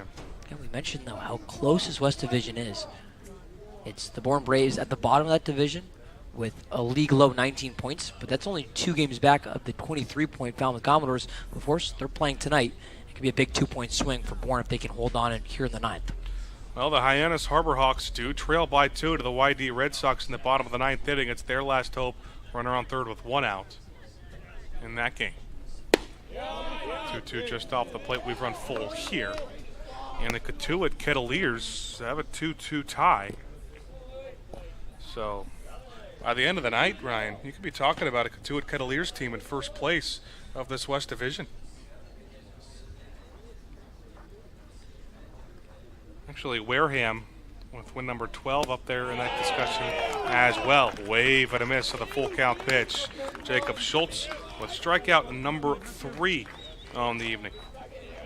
A good reminder, too, that here in the Cape League, it's 2 points per win, 1 point per tie to get another look at the Jacob Schultz strikeout. Yeah, it just drops off a table. We've talked about that curveball all night long. So a tie there for Cotuit would give the Kettleers a 23rd point to tie it with Falmouth and Hyannis. Wareham, again, 24 points now leads the West Division. A win for Cotuit would put them in the tie, and that would totally flip things. It's been Hyannis and mostly Hyannis and a little bit of Falmouth in control of the division really since opening day. Yeah. Wareham and Cotuit have each had struggles of their own. They've kind of had roller coaster seasons. Bourne has had a roller coaster season, but a win today would put them at 21 points, just a point behind the tie for Hyannis and Falmouth. We went to Wareham on Sunday where the Gatemen were sitting at 10 and 13. They could be talking about first place all alone by the end of the night. 1-0 count to Logan Hughes, the Texas Tech Red Raider, who reached on an air his last time. That was the first of the 2 from Maroney. That was fielding before it was a throwing one the second time around. I'm going to miss at the 2-0. This time brought the curveball outside. I don't think we ever went over that pitch mix for Jacob Schultz, but it's super nice today. That curveball really works to his advantage, especially when he uses it midway through counts. Also has the fastball, slider, and change.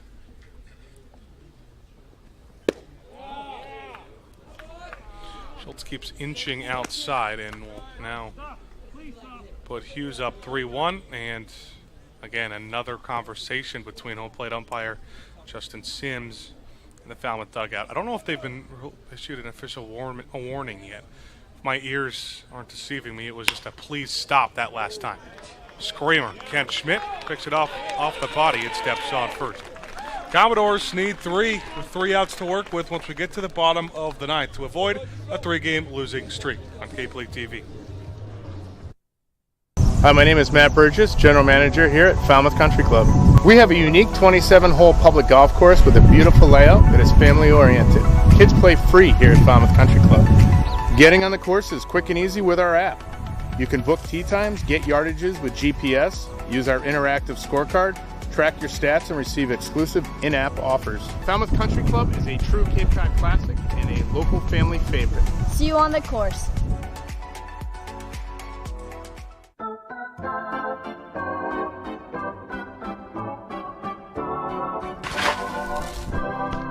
You'll always be safe at home with the Diana Lucevero Group at Compass Real Estate.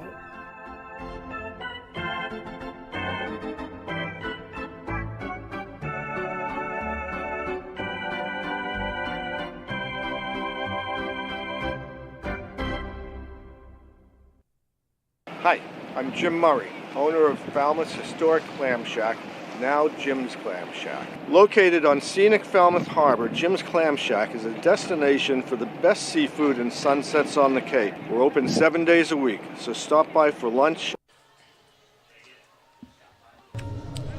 Bourne Braves here in the bottom of the ninth try to close out and pick up win number 10 on the season. It'll be Morrow to close things out and go for the 5-out save.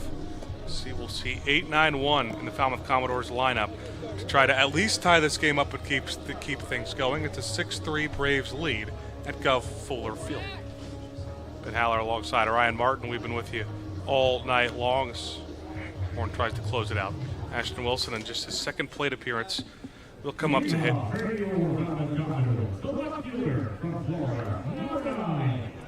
Did not start this game. Came in defensively to replace Tristan Salinas and singled in his first plate appearance when he took over in the lineup. That was a leadoff single back in the 8th and came around to score on a Ken Schmidt RBI single. And before Morrow even throws his first pitch another time, Justin Sims, the home plate umpire, tells a pitcher to engage the batter first.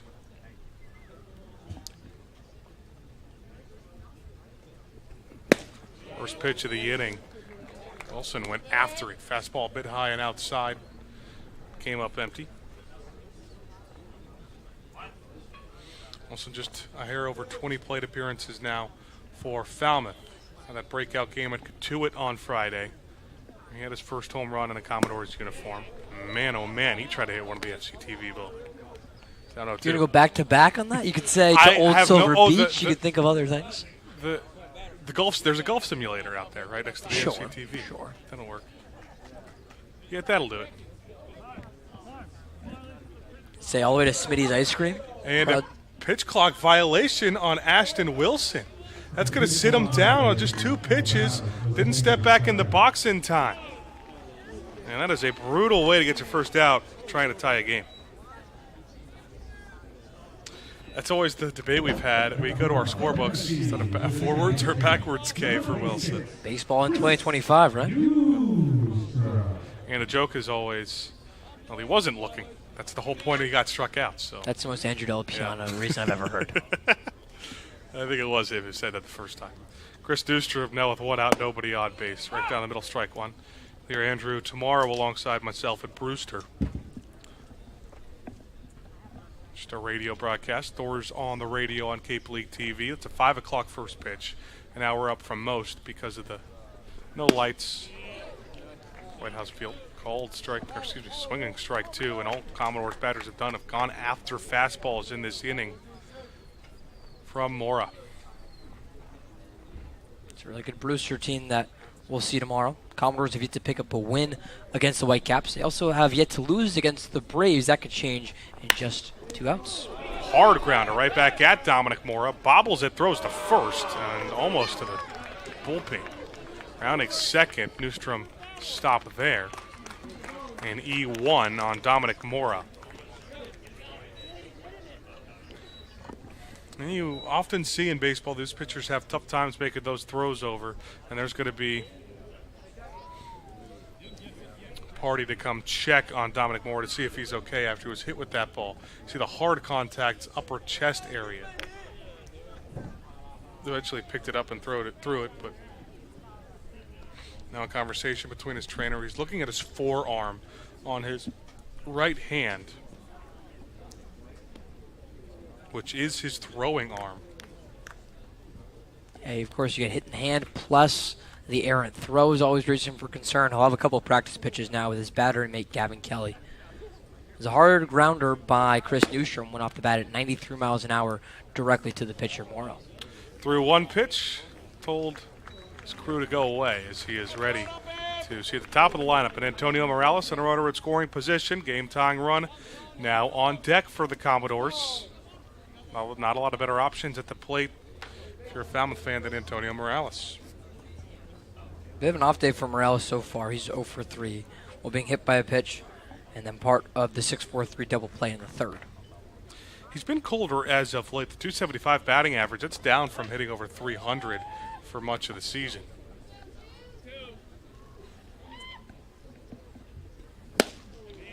behind the fastball. It's down 0-1.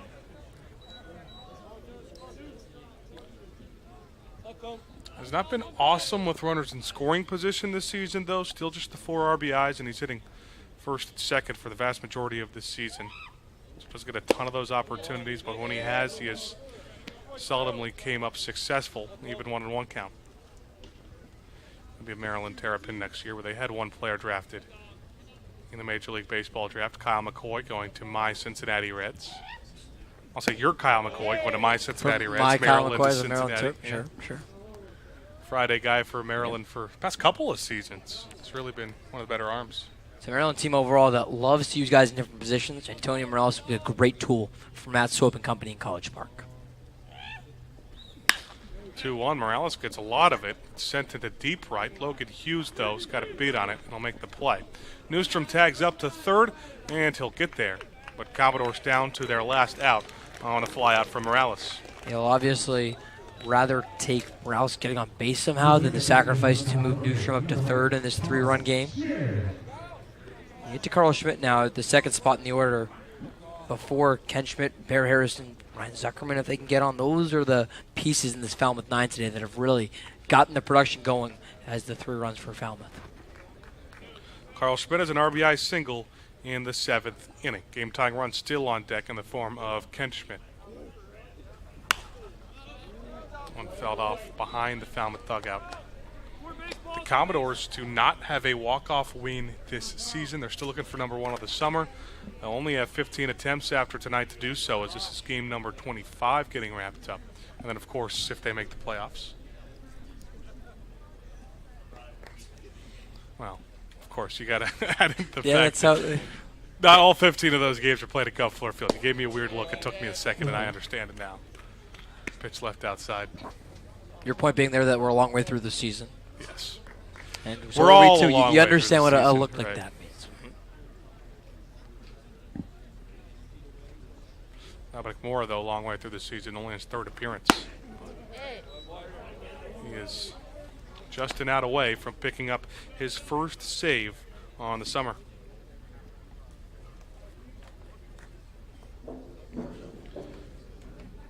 He was used in a little bit of a closer role for Northwoods this past season.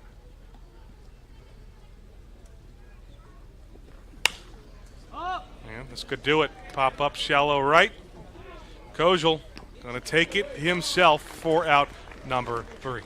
The Bourne Braves snap a 3-game schneid, but just when one 3-game losing streak ends. Here's a 3-game losing streak for the Falmouth Commodores after 2 straight losses this past weekend. And it was a couple at home to the Red Sox and the Braves and one on the road at the Wareham Gateman. And it does not get any easier taking on Brewster tomorrow. But pretty much every facet of the game, Bourne did better today. Yeah, you look at some of the best hitters in this lineup. I think that's one of the big things that stick out for me overall. Guhio Aloy, who you'll see Saturday in the All-Star game, he goes 3 for 3 with 3 runs batted in and a pair of walks. He did not get put out once today. That's what you want from your cleanup guy, and that was a big reason why Bourne got the 6 runs on 10 hits. Falmouth counters with 3 runs on 6 hits, 4 errors apiece. Still definitely sticks out to me, Ben. But this is a Bourne team that under the first start with Jonathan Stevens, he did well against his Falmouth lineup. Again, this game was scoreless through the first 3 innings played. Each team played to run in the 4th. It's a 3rd consecutive loss for Falmouth. 2nd time we said that about this Commodores team so far this season. It feels like shades of early June where you just can't piece everything together and get pitching and hitting to click on the same game. Well, it's the 2nd 3-game losing streak for the Commodores this year. It's the first time they're under, or 2 games under 500 since 5 and 7. So a lot of bouncing back to do for the Commodores with 3 straight in the next 3 days, and they have 2 of the top division guys in Brewster in the East Division, and then of course Hyannis coming up on Friday in the West Division. A crucial stretch coming up before the All-Star break. Couldn't get it done tonight. Commodores lose 6-3, get out hit 10-6. 4 errors on both sides. Yeah, the errors are a big factor. I think when you go back to Reese Maroney getting settled in at shortstop, he made 2 errors. That was directly after the error at third for Ryan Zuckerman. So an error on 3 consecutive batters faced. That's just not what you expect out of defense on Cape Cod. So a lot for Jared Saltamaki to clean up. I think this is one of those games where you know what you're pointing at to fix with your team. But this is the rare 4 games consecutively. It starts with a loss here against Bourne before you go Brewster, Orleans, Hyannis, and the All-Star game on Saturday. A big stretch. I'm interested to see how Falmouth bounces back after this loss to the Bravos. From our producer, Dan Papillo, director Kyle Klima, my partner Ryan Martin, third member of our crew, Andrew Delapiana, Ben Haller signing off after a 6-3 Falmouth Commodores loss to Bourne.